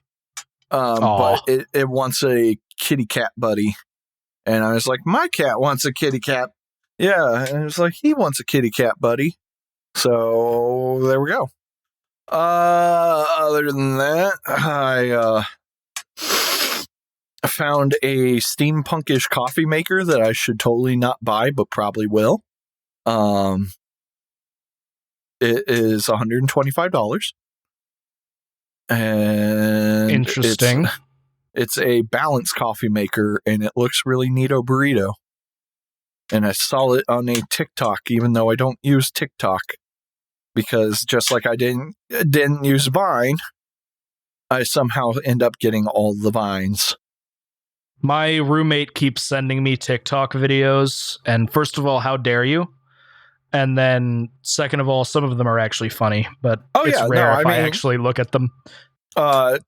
TikTok slowly is becoming the new Vine. Like, originally it started as a what was it? A lip syncing app or something like that. And then, people slowly made it into a dance app, and then funny people were like, wow, I can make comedy. Let's do it. Vine 2. Yeah, it's pretty much. And so I saw that, so I'm thinking about getting that along with the coffee grinder, because I'm slowly becoming a coffee snob, I think. Becoming one. Shut the fuck up. I'm not that snobby about coffee. I'm snobby about music, though. Yeah. You don't say. I actually tried a new coffee the other day. Tried Death Wish. It's not good. Oh, unfortunate. It's very, very, very bitter, and I don't like it. But I don't know. Maybe you will. It's certainly no dragon roast. If it ain't no dragon roast, I don't want it. Yeah. I've been wanting to order more Geek Grind coffee, but ever since we bought that 5-pound bag and got through it, we have not ordered anymore. Well, what the hell are you doing? Being broke. You should stop that. I was out of work for 3 months, and now I'm out of work for another couple of weeks. So stop being poor, Ethan. It's not that hard. I'm trying not to. I joined Shipped, and I could have started doing that this week, except for the fact that my sister has exposed me to COVID, so nice. I shouldn't be going anywhere. Really shouldn't be leaving my room either, but everybody else was exposed too, so I don't know really what to do when that happens. What really shouldn't be happening is my mother's continuing to go to work. Oh yeah, she shouldn't do that. Yes, but we live in America where no one cares, so. Yeah, I've had those conversations. But man, I don't know. Can one of our nice Canadian listeners adopt us, please? Do we have Canadian listeners? I don't think I've noticed. I think I forced my friend Colin to listen to it, and he already agreed. Already agreed to adopt me, so there's that. If you have a basement, I can live in there. It's completely fine. No. Only right, you're on the basement. Fair enough, I guess. Yeah. I ain't sure. If there's a furnace, you can just shove me in the furnace. Couldn't you just jump in the furnace by yourself already? I don't have a furnace. Not a big one. Yeah, I was about to say. Just blow out the pilot light. That'll be enough. But on my own stuff, like I went back to work last week. Oh, you're done? You're not done? Go ahead. I didn't know I was done. Wow. Sorry, go ahead. It's just that you ramble so much.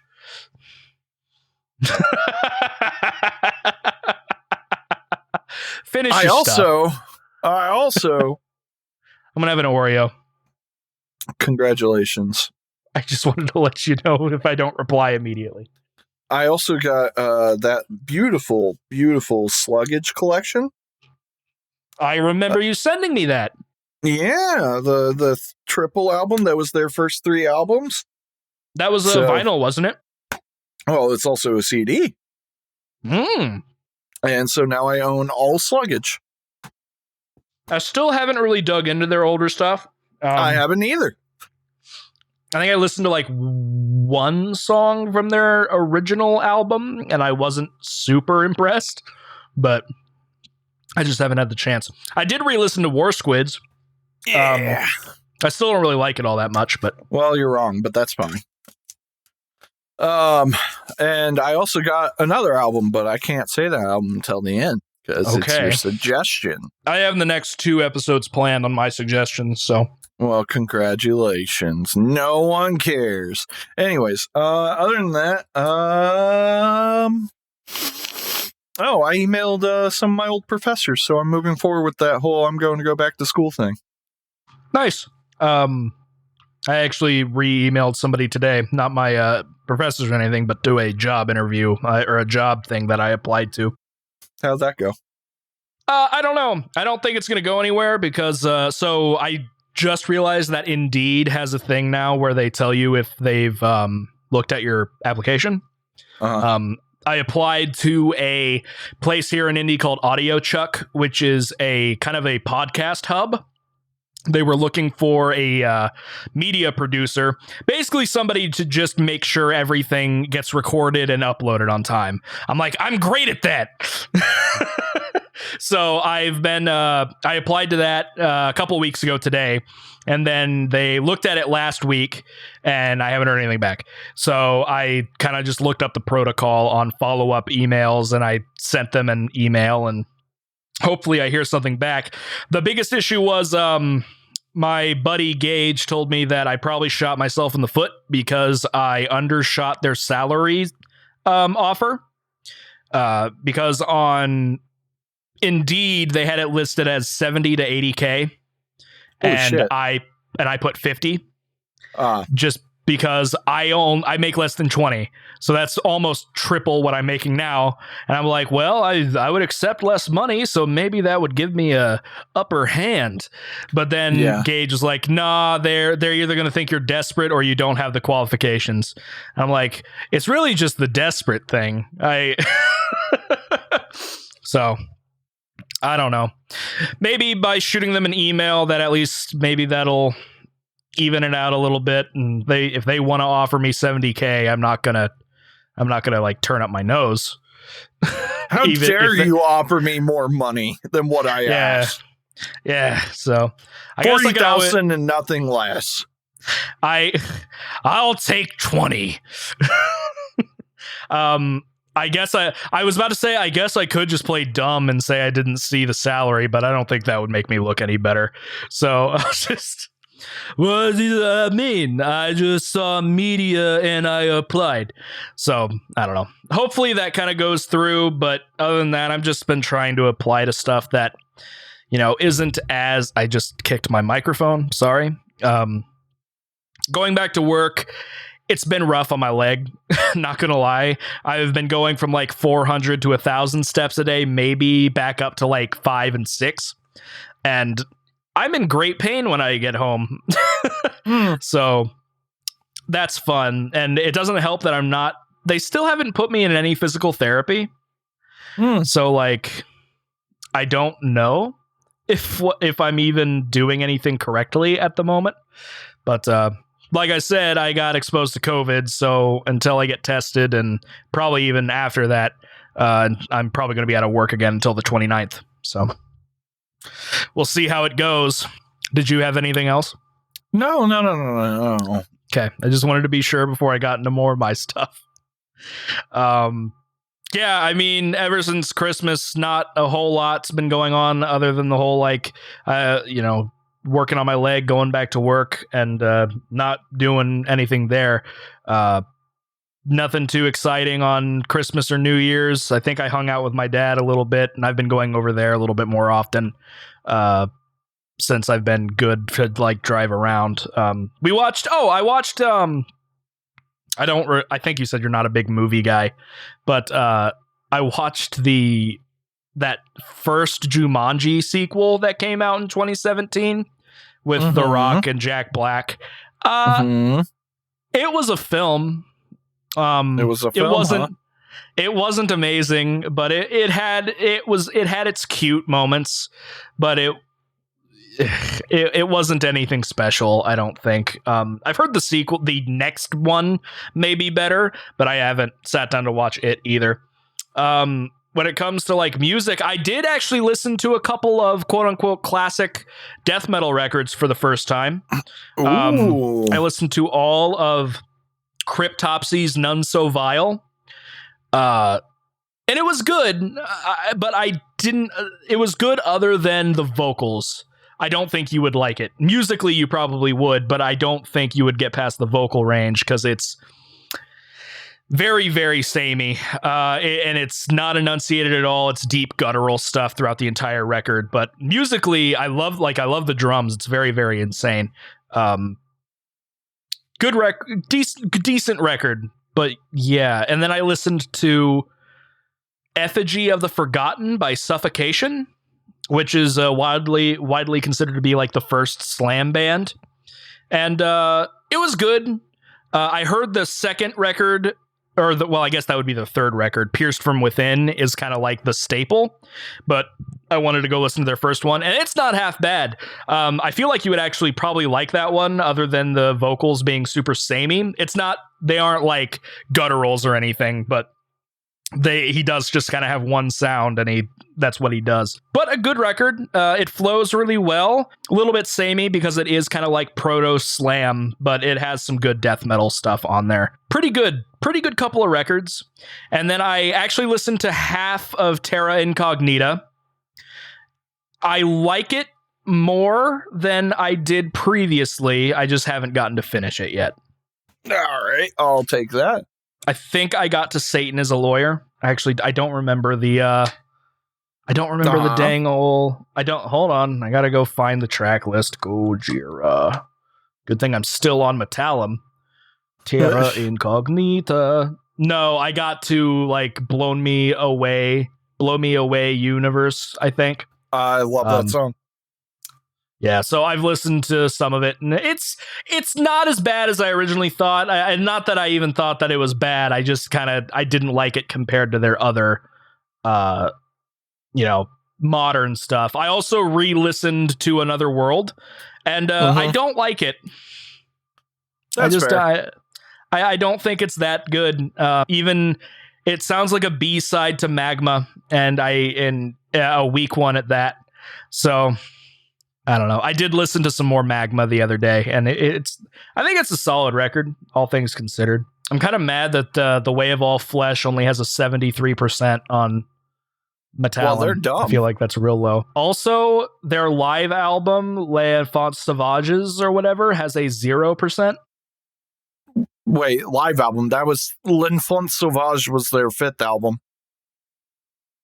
Yeah, but it's also called Les Enfants Sauvages with an S. That's at the end. Something different then. Yeah, I mean, it's a live record that was released in 2014.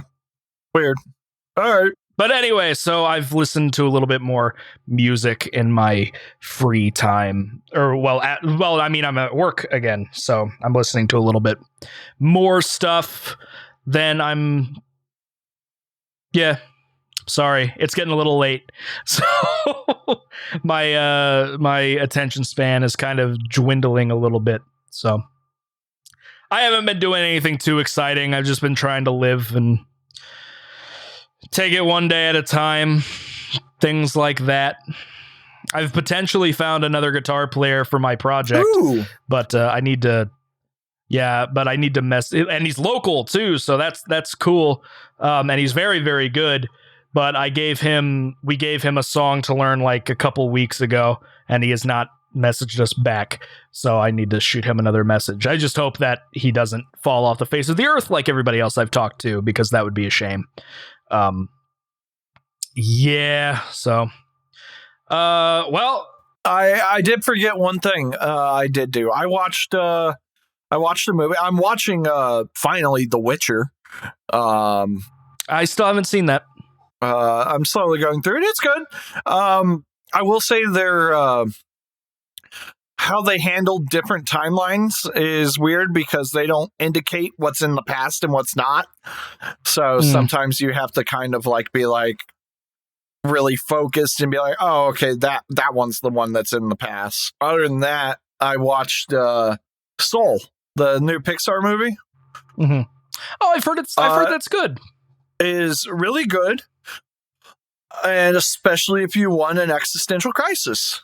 Because the whole point of the thing is to find your purpose in life. And, So, yeah, no, I saw like a funny video and it was somebody like, oh, I'll just watch Soul. It looks like a really cute movie. And then like 5 seconds later, it's them huddled in the corner in the dark underneath the blanket with their hands just outstretched asking why. Interesting. I was like, yeah, I get that. I didn't realize that 2 of the guys in Gojira were related. You seriously didn't know that the lead singer and drummer were related? No, I've never looked at the drummer's last name. Oh, yeah. Joe and Mario are brothers. Did not know that. Yeah. Did you know that Joe was in a band with Max Cavalera? That sounds familiar, yes, but I can't remember what it was. The Cavalera Conspiracy. Oh, that's right. Yeah, I did know that. It was just for one album. Yeah. But he did bass guitars and lead vocals on tracks 4 and 5, which kind of makes me want to look at those. But all right, are we going to do this list? Sure, I'm down. So, guys, because we've only been going for 2 hours. That's surprisingly only 2 hours. Wow, it feels way longer. It does feel a little bit longer, but like it's weird because we had a lot of music to talk about. We did. Let's do this new list I found because Loudwire can't let us be. I still want them. I feel like they need to do the top 100 metal albums of all time, but I actually feel like this is kind of close. So, Mitchell, are you ready to go through the best metal album of each year since 1970? Sure. What is that? Like 60 albums or something? 50, 51. 51. Well, probably just 50. 1970. You want to guess? It's really obvious. No, I do not. I mean, it's really obvious. It doesn't matter. Just say it. Paranoid. Yeah. Okay. Cool. Good. They weren't dumb. 71, Master of Reality. Yep, makes sense. 72, Black Sabbath Volume 4. So that's 3 Black Sabbath in a row. I mean, yeah. 73, Sabbath Bloody Sabbath. 4. 74 is Budgie, In for the Kill. I've never heard of this. I have never heard of Budgie. But the blurb says, with no Sabbath album released in 1974, the door was wide open for something else. This album doesn't scream metal, but only by virtue of the production, which doesn't perfectly capture just how heavy In for the Kill is. Okay, whatever. 75, Black Sabbath, Sabotage. 5. 76, Judas Priest's Sad Wings of Destiny. I've actually heard that is a fantastic record. I have not listened to it. 77, the Scorpions, Taken by Force. I don't know anything about Scorpions. I mean, Rock Me Like a Hurricane. That's the only song I know. You could name like their second most popular song and I would not have any idea. Maybe, probably. 78, Judas Priest's Stained Class. Okay. Cool. 79, Motorhead, Overkill, obviously. That kind of thing. Obviously.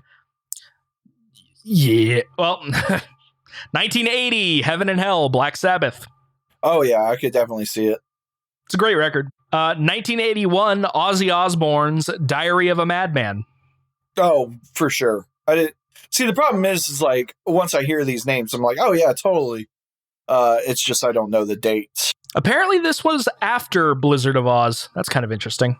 I thought Blizzard of Oz was after. 1982, Number of the Beast. Obviously, great record. Of course. British New 1980. Wave. What's that? I said British New Wave. British New Wave. 83, Holy Diver. Oh, but of course. What other record would you have? Is there anything in the blurb? Nope. 1984, Iron Maiden's Power Slave. It's a good record. All right, I guess. Yeah. On the back of 2 highly successful albums with Bruce Dickinson Believing. Oh, so this is the 3rd album with Bruce Dickinson. Gotcha. 85. This is a band I actually don't I know one song because I used it as a cover for a tryout for a band. This is Exodus, Bonded by Blood. Okay. Yeah. They're kind of like one of those older thrash bands, ain't they? Yeah. Thrashy, deathy. Mostly thrashy, though. I think Kirk Hammett was in that band for a little while. I have to look it up. There was. It's either like, I think it was either Kirk Hammett or Kerry King. Maybe if I spelled it Kirk and not Crick. He was in Exodus. He was in Exodus from 1979 to 1983. And he was on their 1982 demo and their demo Die by His Hand. And I think he actually came in and did some lead work for Exodus in 2014. Oh, he did. He did 2 songs in 2014, and he actually was did a lead track for Salt the Wound that came out this year.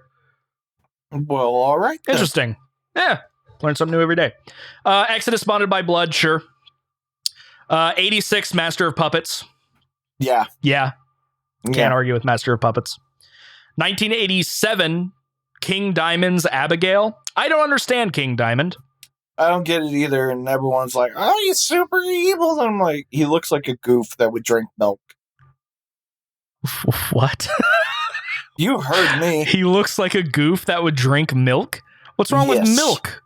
Milk is delicious, but he ain't hardcore, man. I'm tired. I don't know why. I never had my coffee. Come on, dude. This is only like 4 hours into your day. I'm dying. Queensryche, Operation Mindcrime. I don't get Queensryche, but I understand. It's the only album I know by Queensryche. I also don't understand Queensryche. I don't think I've ever listened to them, to be honest.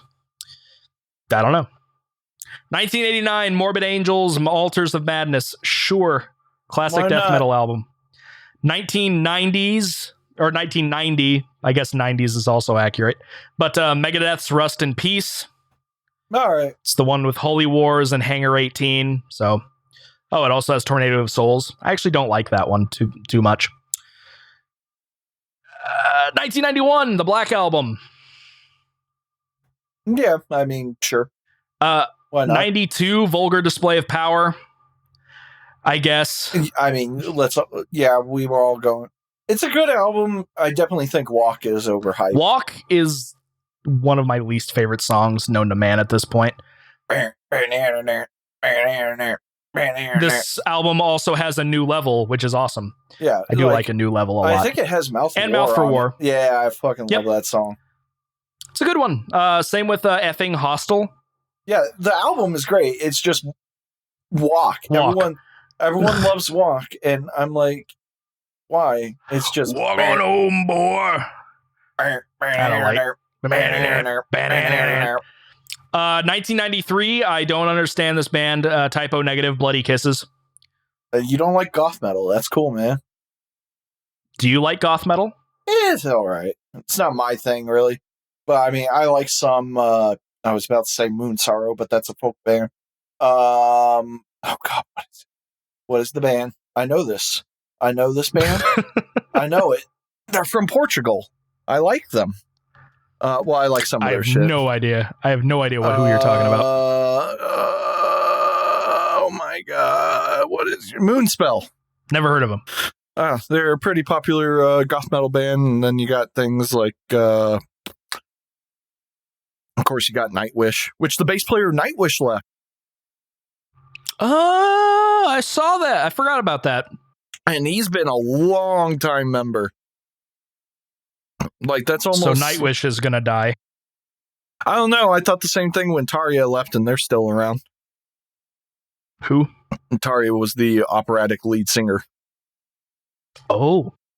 She's been gone for a while now. Floor Jansen's now the lead singer. Draconia is another... or Draconian is another goth metal band that I listen to. Dominia kind of has some goth metal elements. So I just like the blurb of goth metal is definitely not my favorite. Like,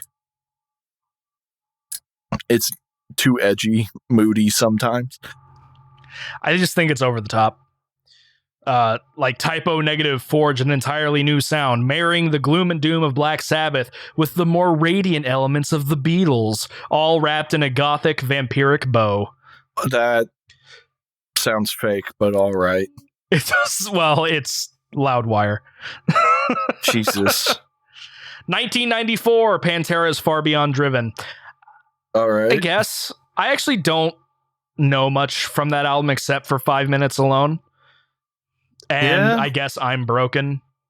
But when did Cowboys from Hell come out? Cowboys from Hell was before Vulgar. I think that was a year before. But it had... Well, if it was in 91, it had to go up against the Black Album. That's fair. 95, Slaughter of the Soul. I don't think... But of course. Yeah, I don't think there was anything else it could have been. God, I can't wait until we hear Opeth for like 4 times. 96, Tool's Anima. Okay, yeah, I get it. I guess. You don't have to like Tool to understand it. 97, Emperor, Anthems to the Welkin at Dusk. I really need to listen to Emperor. Yeah, I mean, I actually think I said that album name the exact same way when we did the top metal albums of each genre or something. Anthems to the Welkin at Dusk. So I'm actually listening to Mouth for War, and it sounds like the Quake 2 soundtrack.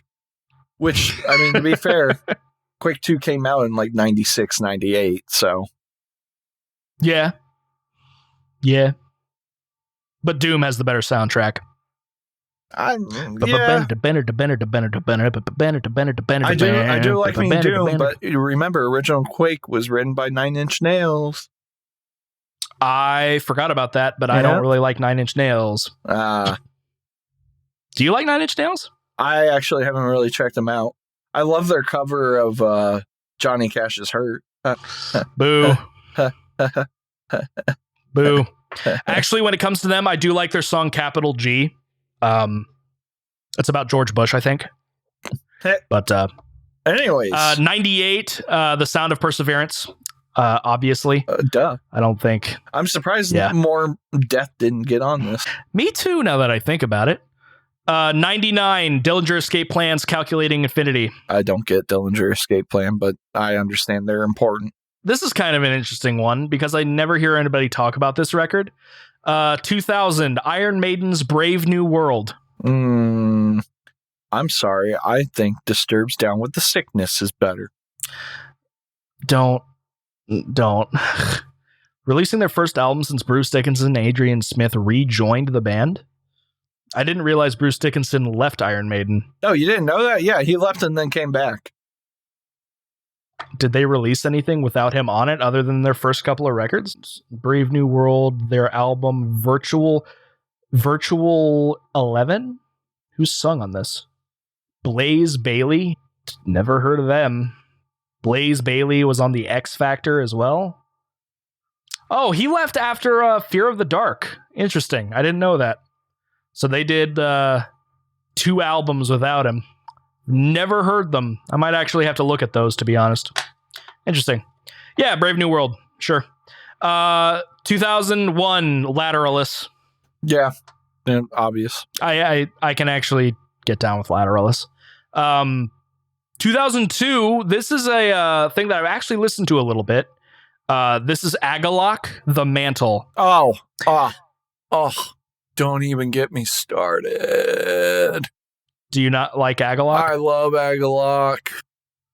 Yeah, I've listened to some of this record, and I actually really enjoyed it. Everyone's super sad that they're not a thing.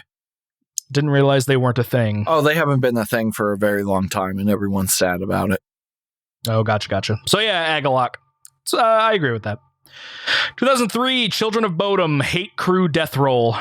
That is the worst title for anything, really. I still don't get Children of Bodom. Yeah, I only know a couple of songs and they're okay. Their Britney Spears cover was great. I actually thought that was fake. Like, it just sounds like them. No, it's theirs. Interesting. Ugh. 2004, Leviathan by Mastodon. Yeah. Okay. Yeah. All right. All right. Well, it's 2005. Were you trying to think of anything else that came out in 2004? For some reason, I blanked out on what Leviathan was, which is hilarious. It's just like which mess? The whale. The whale one. 2003. I'm pretty sure Toxicity came out in 2003. Oh no, Toxicity was 2001. What was it going up against? 2001. Lateralus? Okay, never mind. Yeah. I was like, I could have sworn. All right, let's hear. 2005. What could it be? Do you want to guess? Is it a Maroon 5 album? It's probably a Maroon 5 album. It's Ghost Reveries by Opeth. Ghost Reveries? I thought that was Blackwater Park. No, 2005, Ghost Reveries. Well, that doesn't sound right. Hold on. Blackwater Park was 2001. How'd that lose to Lateralis? Bullshit. Yeah, I can agree to that. Yeah. I hate Tool so much. 2006, Mastodon, Blood Mountain. All right. I just realized it's midnight and a half, and I just screamed. I hope my roommates didn't care. Sure, Mastodon. I don't get it. The funny thing is I'm not a big fan of Blood Mountain or Leviathan. I like Leviathan just because Moby Dick. Whales. But whales. Yeah. Anyways, continue. 2007. I've heard that I really need to look at this band and this album. It's Colors by Between the Buried and Me. Oh, yeah. They're good. I've heard it's good. It's prog. 2008, brother. Obscene. Oh, yeah. Beats Watershed, unfortunately. I would say between the two, Obscene is the more important release. Oh, yeah, 100%. Because of Bleed. But also, to be fair, Watershed, that was the last metal album by Opeth. Yeah, still a good record, though. I really like Heir Apparent. 2009, Mastodon's Crack the Sky. Yeah, that's the one I wanted to hear. But you're wrong. Oh, come on. What was 2010? Ghost, Opus Eponymous. Oh, well, I guess we should stop reviewing this. Boo. What but I can't think of anything else that came out in 2010. When did Koloss come out? 2012. Hold on. Metal albums 2010. There's gotta be something that was better than Ghosts. I mean, I do like that Ghost record to an extent, but still. Here's the thing. I would take Diamond Eyes by Deftones over that record. I would, but that's because I don't like the Deftones. Neither do I, but like... Oh, but Marrow of the Spirit by Agalloch. Yeah, Agalloch came out then. There was an album by Nevermore. Oh, hey, the Panic Broadcast by Soilwork. I actually know that band, I think. Nightmare by Avenged Sevenfold. Nightmare. Hey, look. Is this Death Spell Omega? That is Death Spell Omega. You know, that... no. Yeah, I don't know if I would choose the Nazi band over Ghost, but maybe. Musically? oh my God, my favorite Blind Guardian album came out then. I was about to say. Yeah, what the fuck? I mean, hey, that Exodus record with the song that I tried out with, it was released in 2010.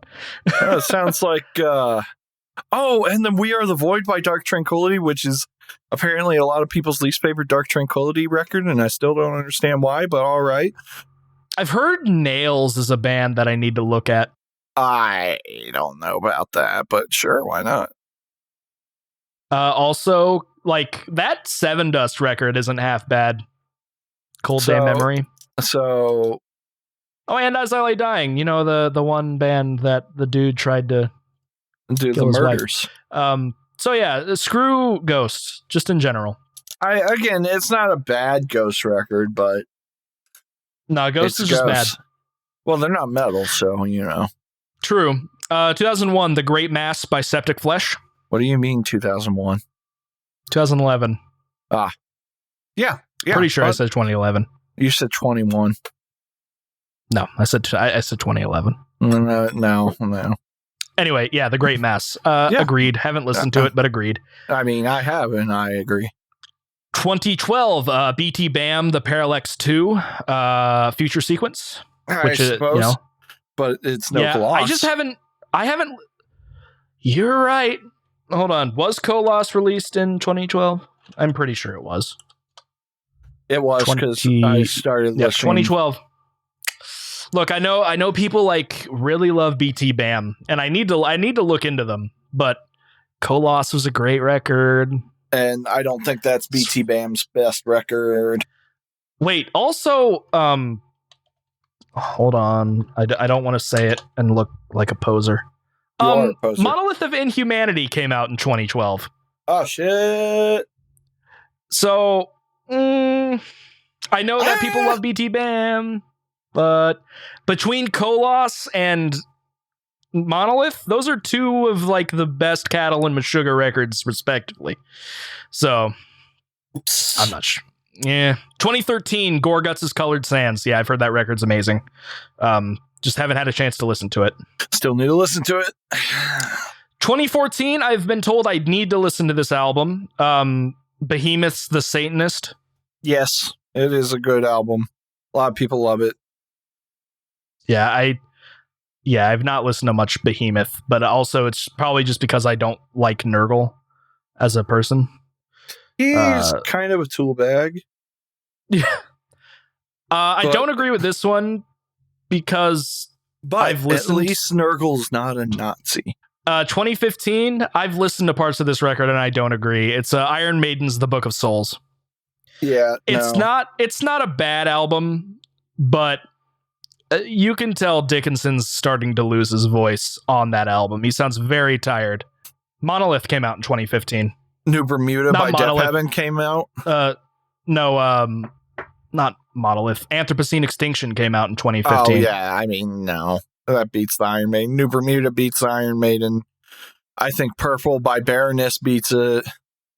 Apex Predator, Easy Meat is considered to be Napalm Death's best record. That came out in 2015.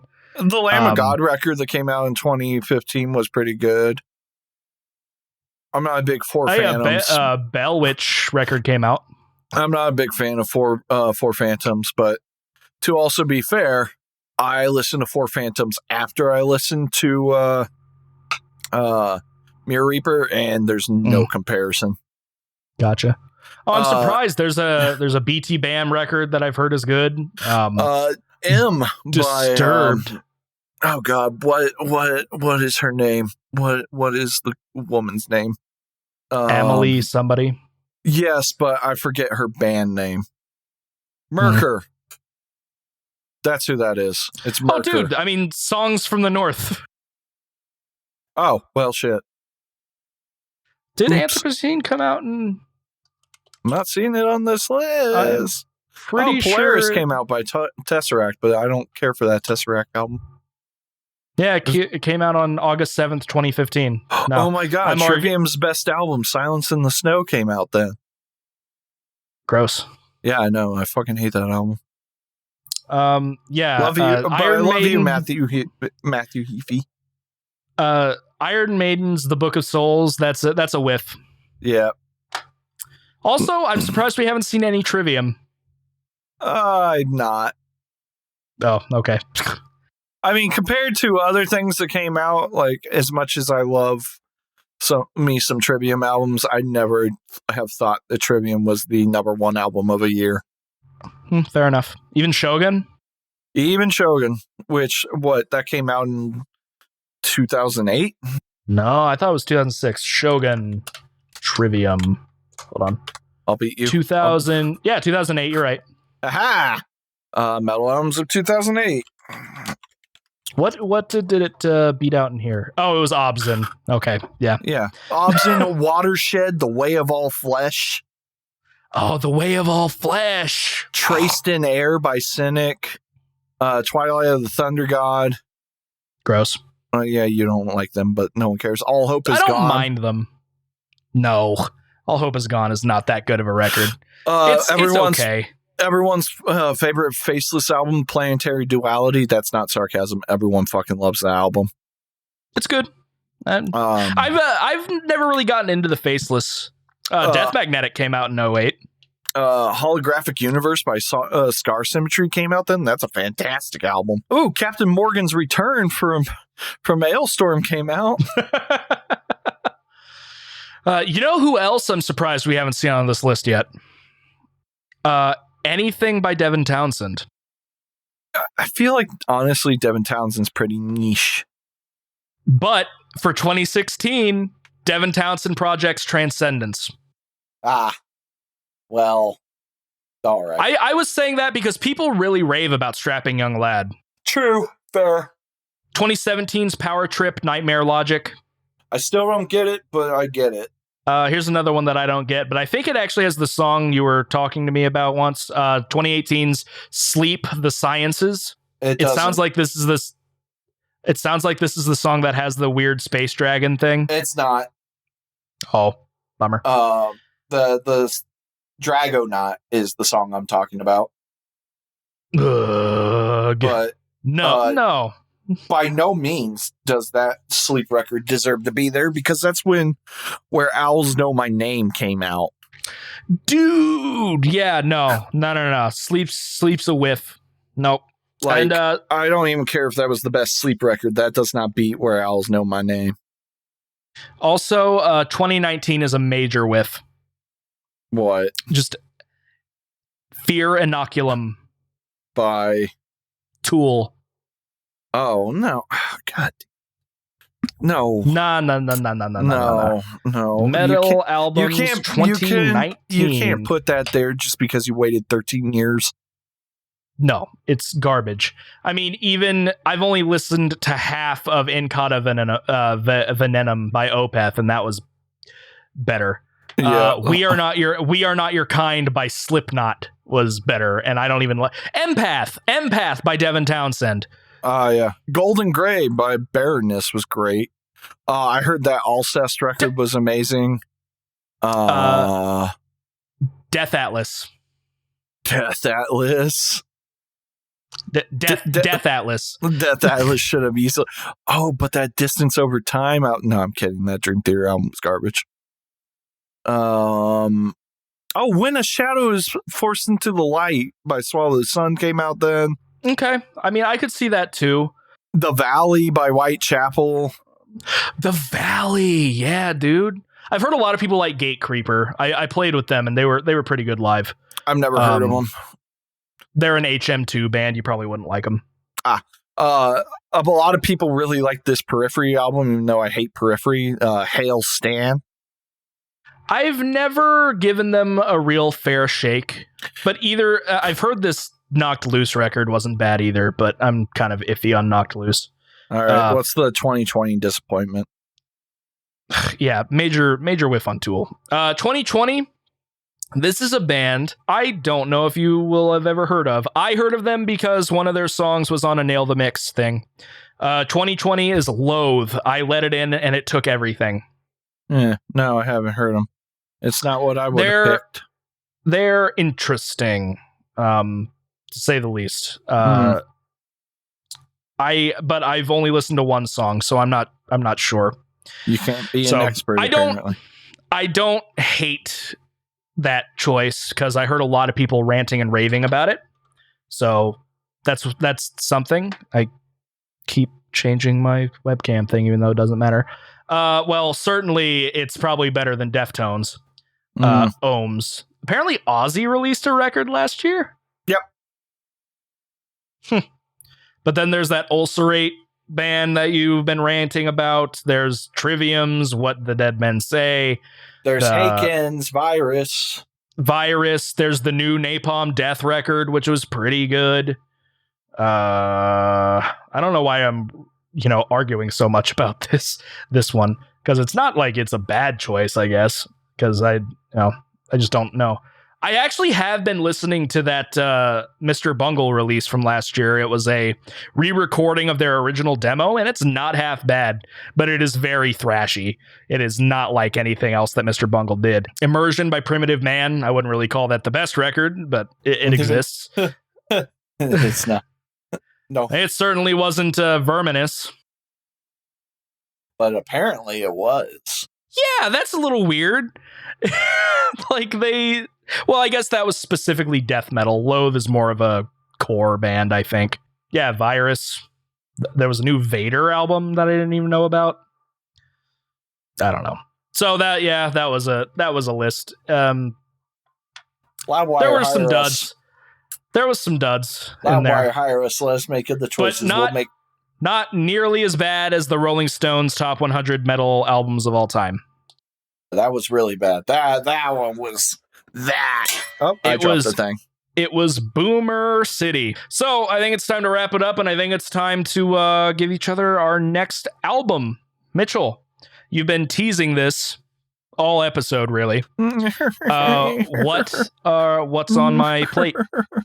So, arguably, there were at least 2 albums I think deserved the spotlight for 2020. Now, there was also the Oceans album, and there's a couple of bands I heard were really good, but I just haven't listened to yet. But arguably, the 2 albums that I would have put in spot 1 is Haken's The Virus. Fantastic record. And you know that. It was a good record. And you may have already mentioned it, and I have already maybe mentioned this, but I think it's time that you listen to some Ulcerate. Okay. And you will be listening to their 2020 record, Stare Into Death and Be Still. And I figured you were either going to give me that or the Ocean Collective. Yeah, I don't think you would dig the Ocean Collective as much. Okay. You might, but I don't think it's like. I'm trying to keep the hype train of Mitch always recommends good music up. Well, I mean, you certainly have a lot more certified bangers, I suppose, than I have, because I'm giving you one that you're either going to love or hate. Right, but I just got that album, and I have been listening to it nonstop. Okay. And the atmosphere and the beauty and the heaviness, and like I was constantly like headbanging and getting Meshuggah face with every fucking riff. Okay. It's a real good record. And I want to say thank you to the girl on Banger TV who suggested it. She's new and I forgot her name, but I just remember they were doing their like albums of the year, and that was the one she chose, and I was like, oh well, I haven't liked anything anyone's put up here yet. And they played the intro of Dissolved Orders, and I was like, hello, what is this? This has piqued my interest. And it's just, if you hate this record or you even think it's mediocre, this podcast is over. Yeah, that's not like trying to lead the host at all. I'm just saying, it's real good. It real good. Okay.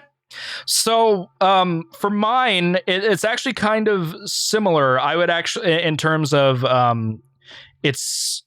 you mentioned like atmosphere, and, but it's kind of on the other end of the spectrum. This album is not pretty. This album is actually more, it's closer to the third part of Songs from the North, actually. Okay. So, it's not quite good. Funeral Doom. It's not Funeral Doom. It's if Funeral Doom had a little bit more deathcore. Not in a bad way, though. Not in a bad way. It's a very heavy and atmospheric record. But it's also related to the next band I'm going to give you. So it's kind of one of these twofers again. Oh, no, not one of those. Well, it'll be interesting. That's what you said. And about I mean, the last one. I guess I could either, if you want. No, I was going to say I could give you the other band today and then this band next week. But no, I'm going to keep it the way it is. Have you ever listened to Black Tongue? Surprisingly, no, but I do know them. Yeah, so this is their earlier stuff can be accustomed to like down-tempo, deathcore, beat down, but they kind of went for a different motif for this album. It still has a little bit of that flavor, but they went for a lot more atmosphere and just kind of a dark and evil vibe. This is their 2018 album, Nadir. Okay. All right. By the way, when I said Ulcerate was pretty, only certain parts. Otherwise, it's just heavy as fuck. Okay, fair enough. And if you do a little bit of digging, you can probably figure out the next band I'm going to give you since they are related. But that's up to you if you want to guess. But knowing me, probably won't. Yeah, I mean, that's fine. But yeah, so in the next episode 11, we will be going through a Black Tongue record and an Ulcerate album. So good. Mitch, it's good to be back. Yeah, it's good. The 2 weeks break was nice. I'm glad I'm back to work at least a little bit because that means I can actually listen to music a little bit easier for my brain. And I'm looking forward to it. Thank you for joining me for hopefully another 10 episodes. We're going to take it in 10 episode chunks. Every 10 episodes is a triple album. Oh, God. I don't think I have any other triple albums I can give you. I don't have any other triple albums. Just makes you listen to an entire band's discography. No, I'm good without doing that. So, hey, you've done it before. I made you listen. Yeah, I made you listen to all of Native Construct's discography. And Letters of the Colony. They only have one album. That's the joke. So, yeah, guys, thanks for joining us. We are back to our normal uploading schedule, so we'll have another episode out in 2 weeks. As for our closing song today, I thought we had gone through all of the songs that we had previously shouted out or accidentally uploaded in mono, but I was wrong. In episode 4, we shouted out a local Indiana death metal band called Indomitable, and we have not played it yet, so I'm going to be playing Indomitable's Phalanges Like Wilted Trees, and I may or may not have a guest spot in this song. So shameless plug. Was released. Shameless plug. This was a single for their record that was released last year, and it's really good. I highly recommend them. Of course, links and everything will be in the descriptions. So, all right, guys. Thank you guys for tuning in to the Distorted Entertainment Podcast. If you liked the show, please give us a 5-star review on Apple Music or share it around. It helps out a great deal. You can find us on Facebook at facebook.com/distentpod. It's facebook.com/distentpod. My name is Ethan Carpenter. You can find me on Instagram at mfkrwill, and you can also find me going live on Twitch every Monday and Friday at, well, it's supposed to be 6:30 now, but I may not be in work, so 4:30 as well at twitch.tv/WASD_Gamecom. And that's all of my plugging. I'm joined by Mitchell Wade, my good friend. Are you plugging anything? Yes, I will plug my Instagram. Heck yeah, brother. You can find me at metalviolinist_ethereal solace on Instagram. Awesome. I should just start linking those in our show notes. Wouldn't that be neat? It would be neat. I might start doing that. So thank you guys for listening. Of course, we're going to leave you on Indomitable's Phalanges Like Wilted Trees. Thank you guys for tuning in, and we will see you guys next time. See ya. Bye-bye.